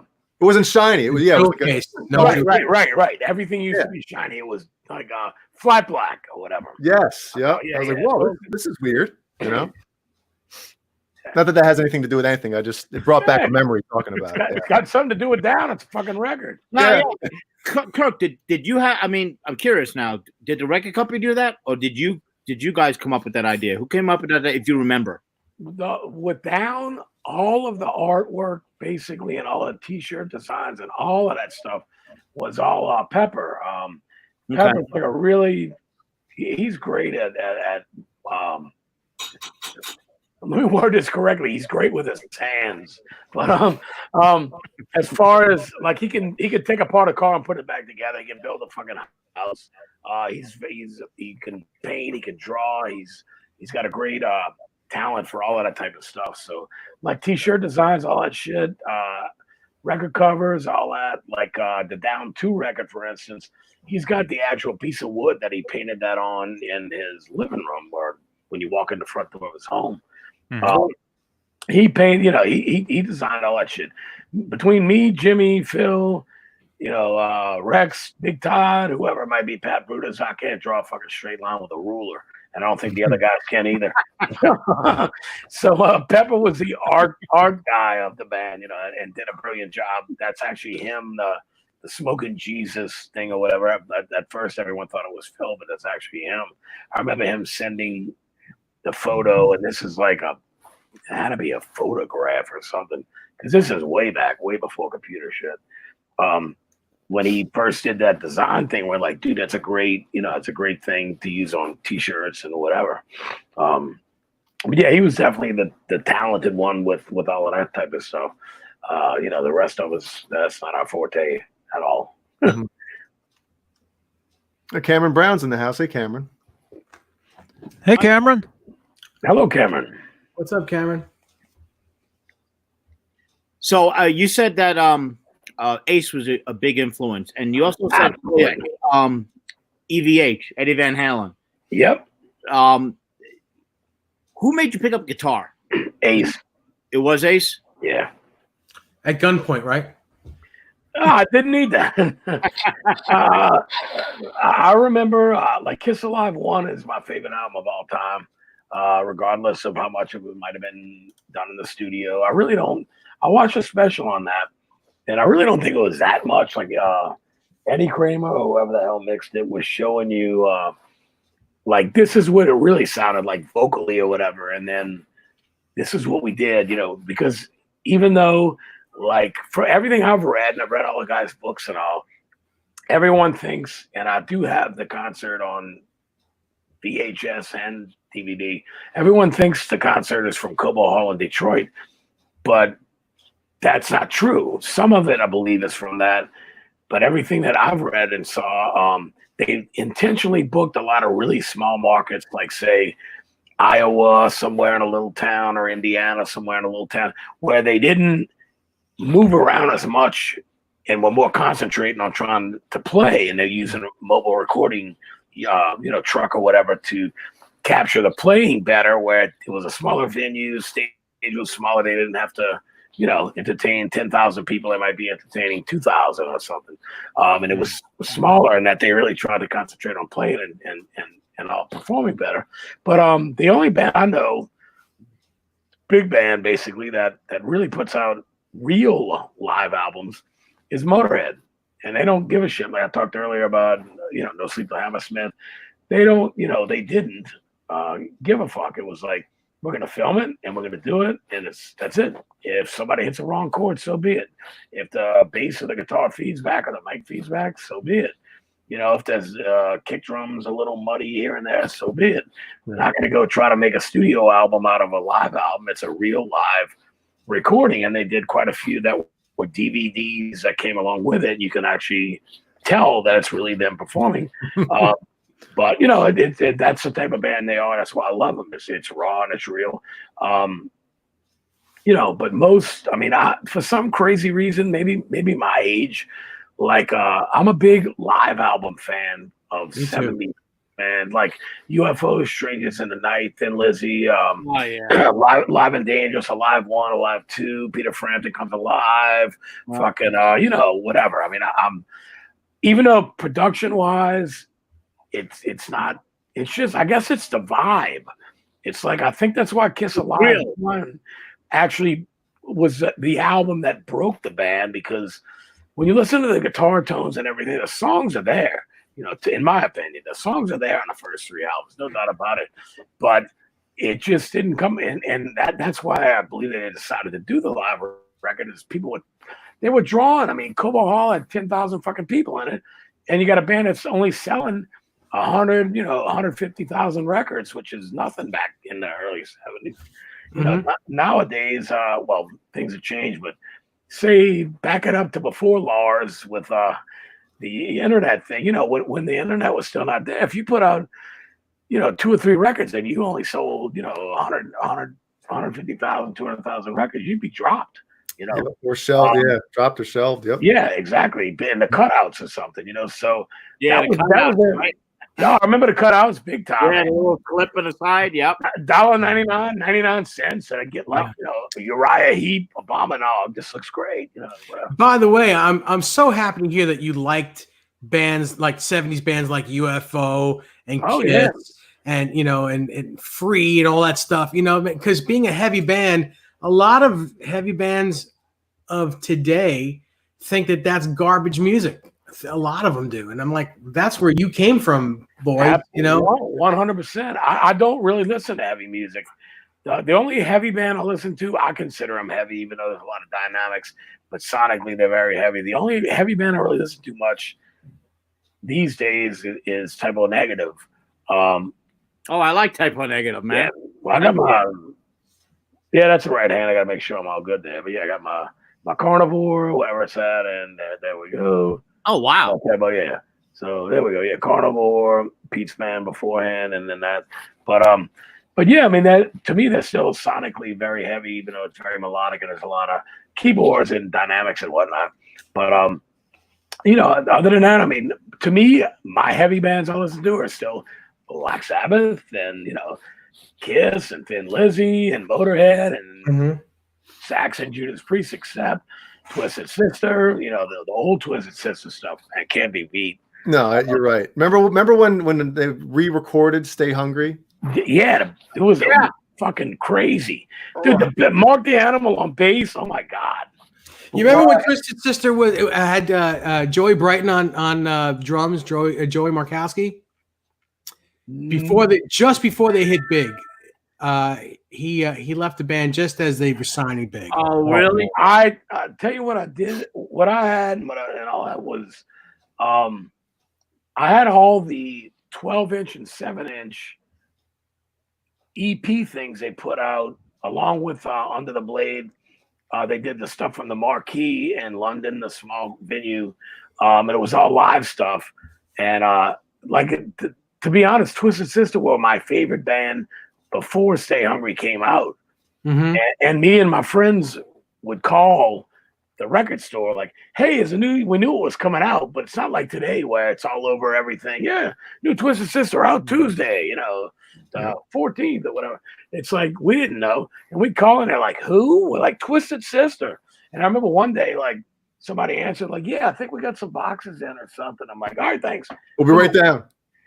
Well, exactly. Yeah. And they're one of my favorite bands ever. Actually, we were Down. We're playing with Twisted Sister. This one was scary. Twisted Sister had we were playing in Santiago, Chile, and I see the Thomas fellow there. Hopefully he's still hanging with us. But we were playing like a 16,000 seat arena or something. Well, Twisted had really early flights. You know, I had to be at the airport at like 5. So they went on before Down. Now, let me tell you, try to follow Twisted Sister. You know, good luck to anybody. But it was my birthday, and Phil's wife Kate was kind enough to get D to mention it, and I was on Mark the Animal side on stage left, and Mark gave me a hug, and the whole crowd was singing happy birthday to me, and I'm not gonna lie, I cried like a fucking baby. So awesome. Yeah, I've forever been you know, they were one of my favorite bands ever, and you know, still are. I mean, you know, have y'all heard the live from Hammersmith stuff on the Stay Hungry tour? Yeah, wasn't that on MTV back then? I gotta tell you, you know, I love not from Hammersmith though. Not on MTV. But go ahead. I'm sorry. I love the songs, and I love you know I love the Twisted Sister, but I'm really not a fan of the guitar tone on any of those records. It was so small. It sounded like a gnat flying around. I agree. I think the tone's actually a little better on You Can't Stop Rock and Roll, but the Stay Hungry is well, both of those records are amazing. I didn't care so much for Come Out and Play, although one of my favorite Twisted songs is The Fire What Still Burns, is it? The Fire Still Burns. It's on sure. Yeah. You know, and I like The Price also. The Price is a great song. I mean, oh my God. Oh yeah. Guitar tone, it's kind of like Kiss to me. Yeah. You know, like the first few Kiss albums. Like, I know everybody hates the production on Hotter Than Hell. It's very muddy, but it actually reminds me of like old Sabbath. It's muddy, but it's dark. And I mean, that's their darkest album to me. That's my favorite Kiss album is Hotter Than Hell. I mean, songs like Going Blind, which I mentioned 10 freaking times, but you know, Parasite, Strange Ways, Watching You, the song Hotter Than Hell, Got to Choose. You know, it's just like, it's just there. I mean, Mainline's great. Even Coming Home, the whole record. Let Me Go Rock and Roll, the whole record. But guitar-wise, they added more balls in it. Even though it's the drum sound is awful. It sounds like when I was a kid with Tupperware bowls and forks and spoons. But I mean, it's so funny. It's like I want to tell Eddie Ojeda and JJ French, even though they're great guys. Oh yeah, just stay away from the amplifiers. Don't touch them. Don't touch them. I'll set them up for you. I'll get you good tone. Don't touch. Just play the guitar. Kirk, let me. You mentioned before about a lot of the maybe the newer guys that are into heavy music, or I guess kids at this point too. Some of the younger generation. Hearing that older stuff that you guys mentioned, like the 70s and the 80s stuff, and not liking it. Do you think it's because of the sonics? Like, I think a lot of the kids nowadays, they're so used to hearing everything sound perfect. And I hate to use that word, but I mean, when you listen to those records back then, you could hear a split second of it and you know exactly what album it is. Exactly. Right off the bat. You don't have to hear they all sounded unique. And I think that's part of the, what makes it's just now everything. I think a lot of the stuff nowadays, especially in really heavy metal, sounds a lot the same. They're using the same, drum samples, the same presets on a Kemper or whatever, or an Axe effects. And it's like, where's the real, where's the real stuff? They're all copying each other. I mean, absolutely. Like, to me, sonically, like with Crowbar, even on the last record and especially on the new album, Dwayne mixes the stuff for vinyl. We don't squash all of our tones. They're all real. Every drum tone is real. There's no drum replacements. The guitar tone is real. We're not using Kemper or Amplitude. We're not stealing the tone from the new, whoever record or whatnot. It's all real.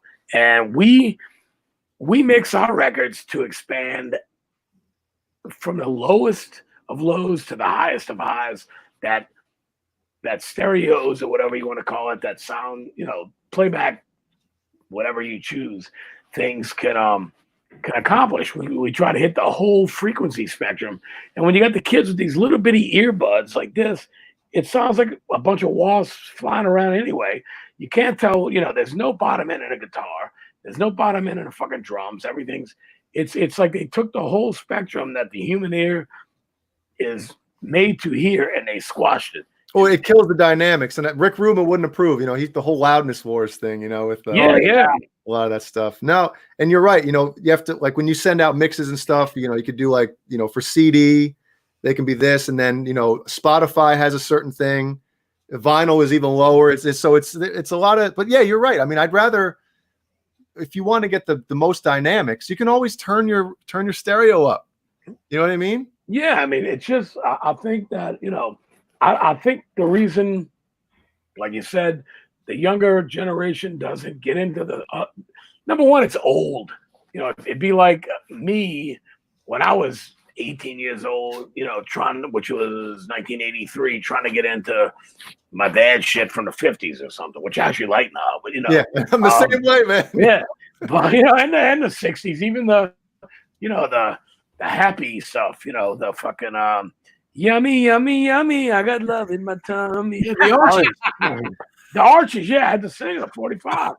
And what was the other one? They had sugar, sugar, dinner. Oh, that's also the Archies. Yeah. Hey, man, I know my Archies. Yeah, man, they were a great cartoon. It was awesome, man. They got some new show about it. I dug the guitars. What guitars? Like, well, but it's great. Hey, whatever. But yeah, I think it's more where it's just old. Like the kids, like Thin Lizzy. It's like, who? I get it, man. I do. I mean, I put on a fucking BTO album. I put on Deep Purple Burn or whatever, man. Just old school shit. And it just sounds better. But that's me. And none of those guitars had Floyd Roses on them. What's that? Back then, none of those guitars had Floyd Roses on them. They were Les Pauls and Strats. That was it. And even with Van Halen came, hey, they're live in the studio. It's like, true stereo. One guitar, bass over here, drums in stereo. David Lee. He might have sang after or whatever, but the band, you could tell. It's just, they were that. It was a vibe band. It wasn't, and that's what now it's like. Okay, we're on Pro Tools and the kick drums are going 400 miles an hour. Let's make sure everyone lines up perfect. When no human being can really do it like that. I don't give a shit who you are. Same thing with all that. It's like they fix everything so it's not human anymore. It's a machine. And if you dig that's fine. But like for me, I don't want fuck ups. But I mean, if the vibe's right and I bend the chord a little bit weird, that's okay. Or if at the end of the song I'm going a little bit flat, but I'm feeling it, that's okay. It's a vibe. Yeah. I think as like engineers, we kind of get I do this myself. Sometimes you end up mixing with your eyes, and it's like you hear it, and it's like that sounds fine, but you're seeing the kick drum, like you said, you see the kick drum a little off. You're like, oh, I want to fix it so bad. Well, I mean, if it's so bad that it has to be fixed, I get it. Yeah. But the most I think that we would ever do with any of this shit is like 90% or something on a grid, and that's pushing it. It might not even be that much. It just we want. I call it changing gears too. Like with Crowbar with Down, even Kingdom, the bands that I play in. If we're double timing, now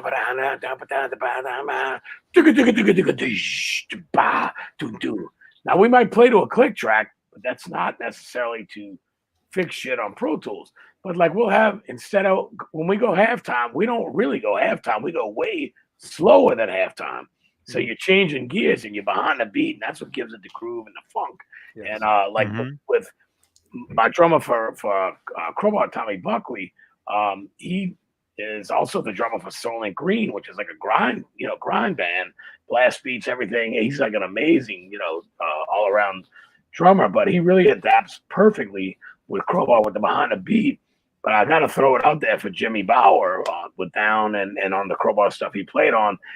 Jimmy's not the most technical drummer by any means, but he's a great drummer, and he's really, really good at the way behind the beat. Like we really change gears to the point where it's just like, whoa, but I love that's what, if it's instead of, all stiff and, too white or whatever, it's like, come on, man. We grew up in New Orleans. We got funk, we got soul, we got music, we got it. But there's a lot of technical drummers that they have the issue of this, speeding that type of stuff up. It's like you got to feel the groove, man. Back off a little bit. I can't stand when the drums are on top, like it's too fast. Yep. And I always try to, like, even at rehearsal, I think we all do. Really, we try to, if things are speeding up a little bit, I'll look at Tommy and we try to pull back. And he will fit right in with that and nail it. Mm-hmm. It's easy live, especially to get out of hand a little bit because of the energy and the aggression and whatnot. You're up there, you're jamming your balls off, sweating your nuts off, whatever. It's easy to get to play things faster, but I like to think with Crowbar, like we might play our fast parts faster, but we play our slow parts way slower live, and I love it. I love it to go from tick, tick, tick, tick, tick, tick, tick to tick, tick, tick, mm-hmm. And that's just the way it's got to be for us, man. That we go on groove, and we're a New Orleans band, and we're proud of it, and that's part of the New Orleans sound from fucking the Funky Meters and the Neville Brothers and Dr. John and everybody, man. The Meters were great. Oh, incredible. Well, I have a Dimebag question coming in, but that just reminded me of when you watch Pantera play live, the end of Domination, they would slow down that gin, sure, and just like, oh yeah, and the whole place is just going bananas. You got to, man, with those halftime things. That's what makes them work. The rest of the guy landed the banner. At the end, like you said, just hear like the fast parts need to be faster and the slow parts need to be slower to me, and just behind the beat, man. But our buddy Boner Jams in the chat, all right, he wants you to. He just says thoughts on Dime, any cool stories, anything like that. You know, dude. People often ask, in interviews and stuff. Oh, hey, what's the craziest thing that's ever happened on tour? And I always tell them, there's no one particular thing, but I can guarantee you something. Dimebag was involved and pretty much created the whole craziness of it. I mean, Dime and I, although Phil and I are great, amazing, super tight friends. When Phil first joined Pantera, Dime and I hit it off good because we had that. Phil was listening to bands I never heard of. Just shit that wasn't me. And me and Dime would listen to Kiss and Cheap Trick, and early Van Halen, whatever. So we hit it off kind of like just drinking buddies. We had everything in common, and it was always, to me, it was good, clean fun. It was never anything bad. It was just two guys having fun, jamming and doing stupid shit. Like on the Pantera 3 Watch It Go, I'm the Incredible Hulk, that was all Dime's brainchild. Oh, I saw that. Yeah. Like he called me, K Windstein. I'd be like, yeah, man. He goes, dude, I'm bringing an idea. I'm like, what? He's like, we're gonna dress you up like the fucking Incredible Hulk, and yeah, you're gonna break all kind of shit and just go fucking crazy, and I'll pay for it. And I'm like, okay, I'm paying. So, well, here's the funny part. Okay, we did this at the rave, the Eagles Auditorium, the big room, in Milwaukee. It's an old fucking venue. It's an old, I don't know, Masonic thing or some old German something or another from way back in the 20s or 30s or something. Mm-hmm. And we're playing the venue, and we had talked about this Hulk stuff, but we didn't actually do anything. So we're playing our Crowbar set, and of course it's Pantera, Far Beyond Driven. It sold out. It was just Pantera and Crowbar as the opening act.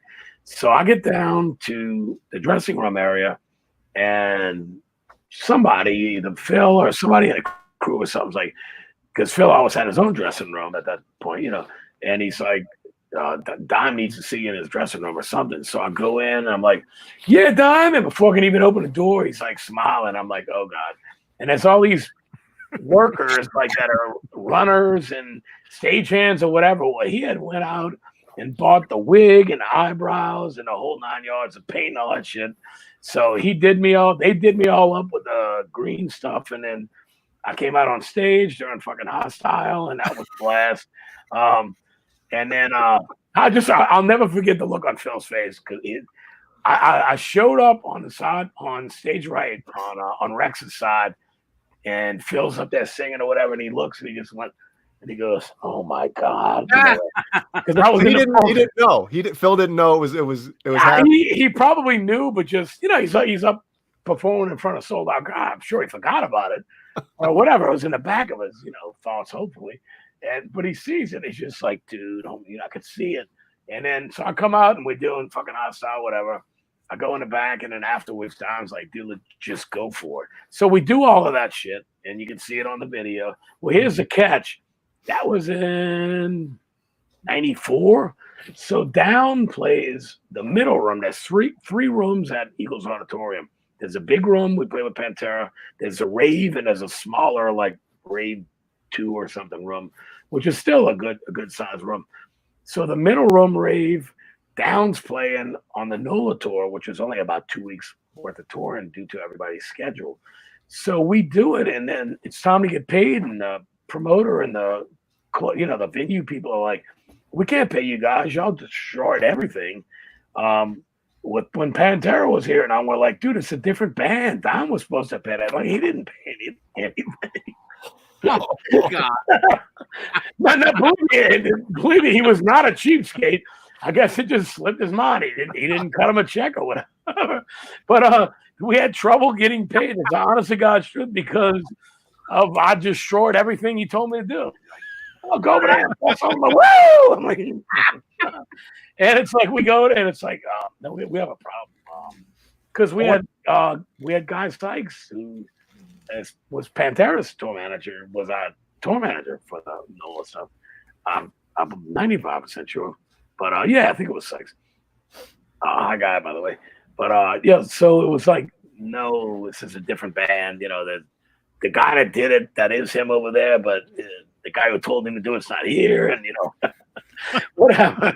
So that's one of my best, with Dime. But there's so many, man, and they're all, it was never about, like chasing women and stupid shit like that. It was just about dudes just having fun, man, listening to rock and roll and metal and talking about Kiss and just drinking, having a good old time, man. Just stupid little antics and little childish stuff, to be honest with you. That's we loved it, That's also behind the scenes stuff, though, man. I mean, that's really cool, man. Johnny, can you pull up a picture or a still shot of that's anywhere and that? Yeah, that's what I was doing. Actually, I did find something. Let me go back over there. I mean, it's Here you go, Kirk. I'm good. I wonder if that promoter was scared that you were going to turn into the Incredible Hulk when you said you weren't going to get paid. Well, he would have paid if he without questioning. Let me see, because we can't play the video on here, but I can show you a still. Wait, is this you right here? Is that that has to be you right there. Downed and sound. That doesn't sound for me, but it's like a forum. Well, the Pantera 3 Watch It Go DVD was that was a hoot and a holler, man. That's so much funny stuff on that thing. That is you. That is you. That has to be you right there. Is that you? Is that you? Here, I'll show that. Yeah, in the video, you're like tearing stuff up. You're throwing chairs around. You're running around. That's what I was told. Is he green? Yeah, he's green with the black wig, everything. I love it. Let's see it. When was the last time you saw this, Kirk? It wasn't that long ago. Okay. We've all been locked up in our houses for 2 months, so you probably saw it last week. That's you, right? That's me. Right there? Yeah. That's awesome. And believe me, I had a completely freshly shaven head at the time. So that's me. That's Dime's outfit, Dime's makeup expertise. He was in control of the whole thing. So that's something else. God bless him. I miss him like crazy, man. Yeah, absolutely. And you have the look on your face of like, hey, I get to break anything I want and someone's going to pay for it. Exactly. Yeah, it wound up being him. Right there. Hulk blood. It's you right there. Like Dime made up the drink Hulk blood. Like he had the tattoo on his leg, along with of course, the black tooth, but he made up the Hulk blood drink or whatever stuff. So that was Jesus, what, 26 years ago, and I remember it like it's tonight. Oh my god, that was my picks. I had the little Hulk blood guitar picks. And look at that. Oh yeah, cool. Man, that's cool. Very cool. I see my fat ass in a Thin Lizzy shirt. That's actually at Download Festival in England now. And then look, I'll put Hulk blood RP Dime on there. Is that an SG you're playing? That there is a LTD. It's an ESP. Yeah. To be honest, man, when I was with those guys, like I'm sitting. That's in front of 80,000 people or some shit. And when I was with them, I always liked the necks on the LTDs, even though they weren't the US. Hey, you and Bruce Kulick as well. Bruce Kulick is playing LTDs now. He's always been an ESP guy. He says he loves the LTDs. I like them better. I mean, I've even had a couple custom painted, and I'd have them put ESP on the headstock, but it was really an LTD. But great guitars, no doubt. But oh, this phone will shut up, man. But anyway, fellas, I'm about to what we're going on. We're about there. We're about there. Yeah, man. I tell you what, it did for 2 hours or damn close to it. It did fly by. I had a blast. I appreciate everything, man. Great to meet all you fellas, and anytime you want to do it again, I'm kind of stuck in my house. We'll see you on tomorrow. I'm gone for a while. Yeah. Well, we do 3 of these shows a day, so we'll. Are you around in a couple hours? No, I'll be in bed by then. I'm smelling the grill. My wife is actually grilling something y'all wouldn't know. It's called boudin, and it's boudin. Boudin. Boudin. It's like a pork and rice type sausage that's very spicy, and it's great on the grill. Send some over. Send some right over here. Yeah. Fax me a beer, and I'll send you the boudin. I'll fax you the Sure. Awesome. Why not? All right, fellas, I really enjoyed it, man, and thanks to everybody who tuned in, or whatever you want to call it these days. Very nice meeting you, Kirk. All you fellas, thank y'all, man. Thank you, Kirk. Well, hopefully we don't have too much more of this shit. I'd one day love to meet you all in person. So, God bless y'all and be safe. And thanks for everything, man. I appreciate it, Johnny. Awesome. You're welcome, Kirk. You're welcome, man. All right, fellas, I'm going to mute myself and take my fat ass off the screen. Have a good night. Good night, man.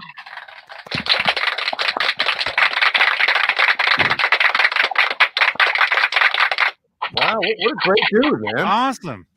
I told you guys he was cool. See, that's the type of guy I told you that you'd want to just sit and have a beer with and bullshit. Like that's it, man. You know? We just did. Well, I didn't. I had, I wish I did. I wish I would have brought a couple beers up. You know what I mean? That was off the hook. That was awesome. Great dude, man. I know we didn't get to as many questions, but it was just a great conversation. He had great stories, and he's awesome, man. He drove the bus, which was very cool. Yep. Yeah. Right. Steve Carmichael. Yes. So what?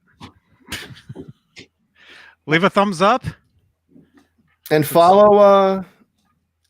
Kirk yeah. His information. His info is down below. Actually, his Instagram, Crowbar Music, is down below. I'll add some more links down there as soon as we're done. And check them out. They've got a lot of stuff. He said they've 19 records?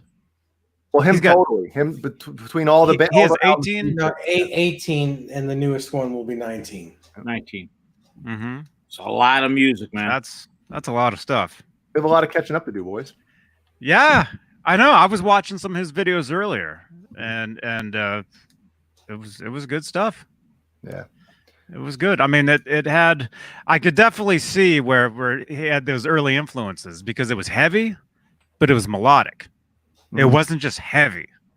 It had certain parts where you could tell, oh, this guy, he definitely grew up on Kiss and Van Halen. You could hear it. Mm-hmm. Yeah.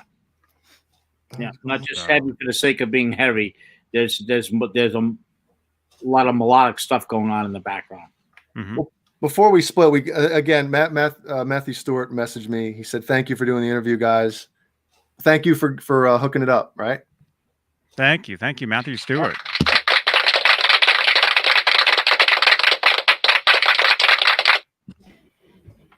Yeah. Anybody else out there is getting any guitar lessons from any cool cats? That's right. That's right. That dude, he gives online guitar lessons. Yeah. So if you guys want a guitar lesson from him, reach out. Hit him up. I'll find the info for that, and again, put it down below. So put it in the link. Cool. Yes. All right. Well, I have to go for a walk. Yeah, I have to put Ellie to bed and eat some more my Jeannie made baked ziti, and I'm not exaggerating.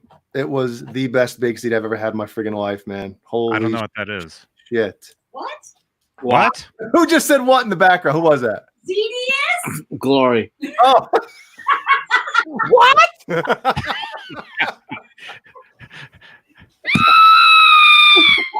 I think she's calling bullshit, Jay. What is baked ziti? What? I don't know what that is. Sorry. Oh my gosh. The Hulk is back. Jay. Yeah. How can anybody not know what the fuck baked ziti is? Johnny's got to be full of it, right? I don't know what that is. You're joking, right? No. baked. I know what being baked is, or baked something. I don't. Ziti. I don't know what that is. What is it? Somebody in the chat, tell me. John BL. John BL, what makes it? John Well, BL, hurry. Boner Jam says It's Chicago. baked. It's pasta with spaghetti sauce and mozzarella cheese and ricotta cheese baked. Yeah. Bingo. It's just pasta.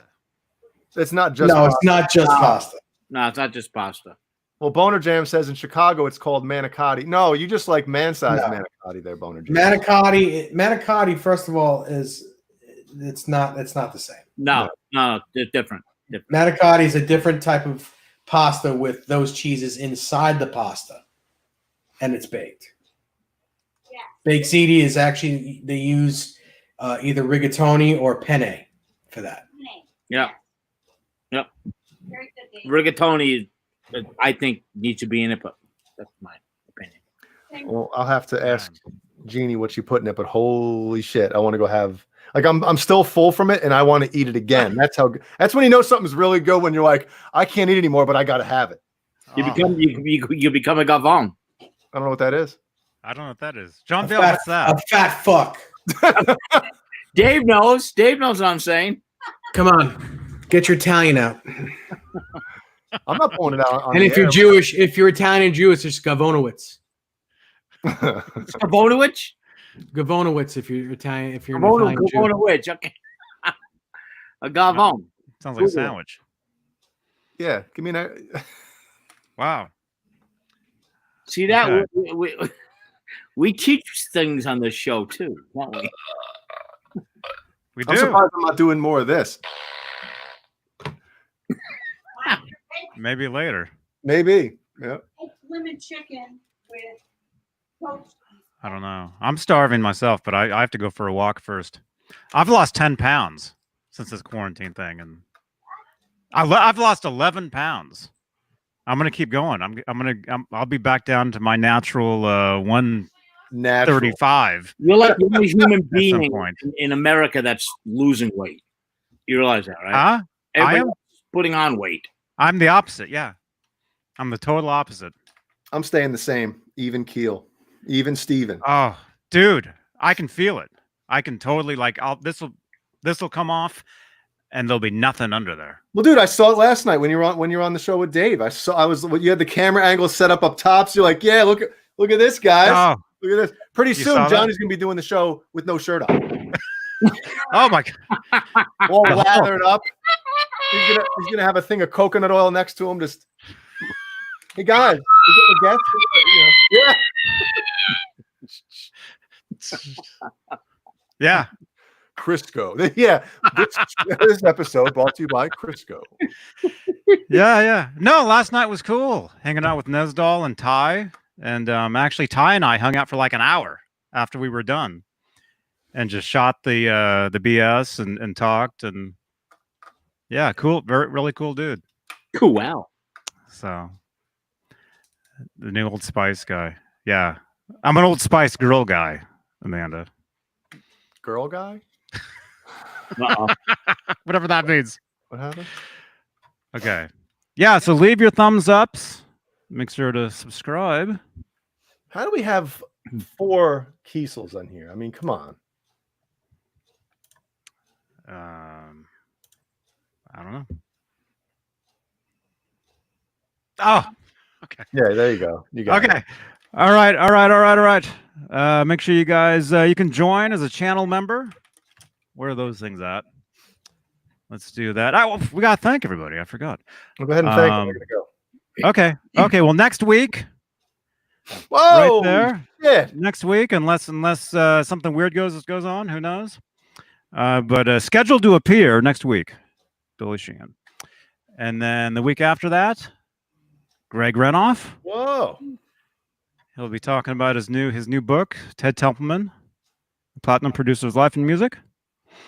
And then I just booked another guest for the following Friday, which I still have to make up the flyer and everything. So I'll announce that very soon. You better tell me and Dave first. And then, I hear Jason Becker might be coming on too. So we'll see. We'll see. So anyway, keep it tuned in. And let's see. Thank you so much. Executive producers tonight were Charles Green, Music Therapy Laz, Robbie Johnston, Mike Neese, and The captain. the captain. I think he's actually here with us.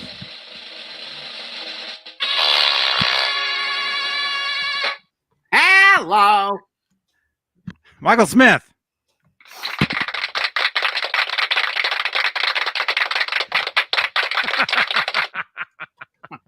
I'll see everybody tomorrow. I gotta Thank go. you so much. All right, bye, Jay. I love everybody. I love you. Okay. All right, channel members. Click the join button. You get perks. You get a lot of extra stuff like Hugh Caldwell. He'll tell you. Yes. I just did that. I'm doing that now. Yes. Charles Green, Fruitcake Tony, Charlie S, Mike Neese, Mickey Settlemeyer, Lenny Lou, Bozique, Robbie Johnson, False Flag, the man David Ennis, and again. Oh, where is Me. it? Oh, hey God, wrong one. Hey God. Dang it, where is it?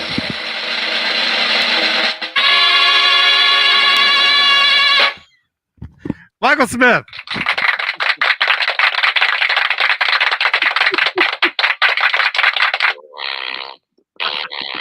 Who was that?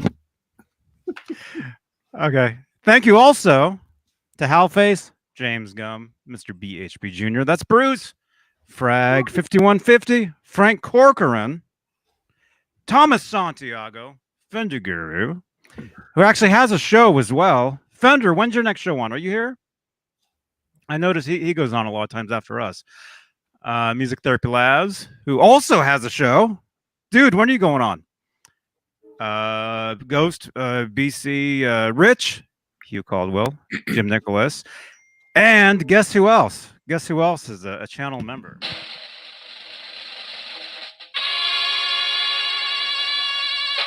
Michael Smith.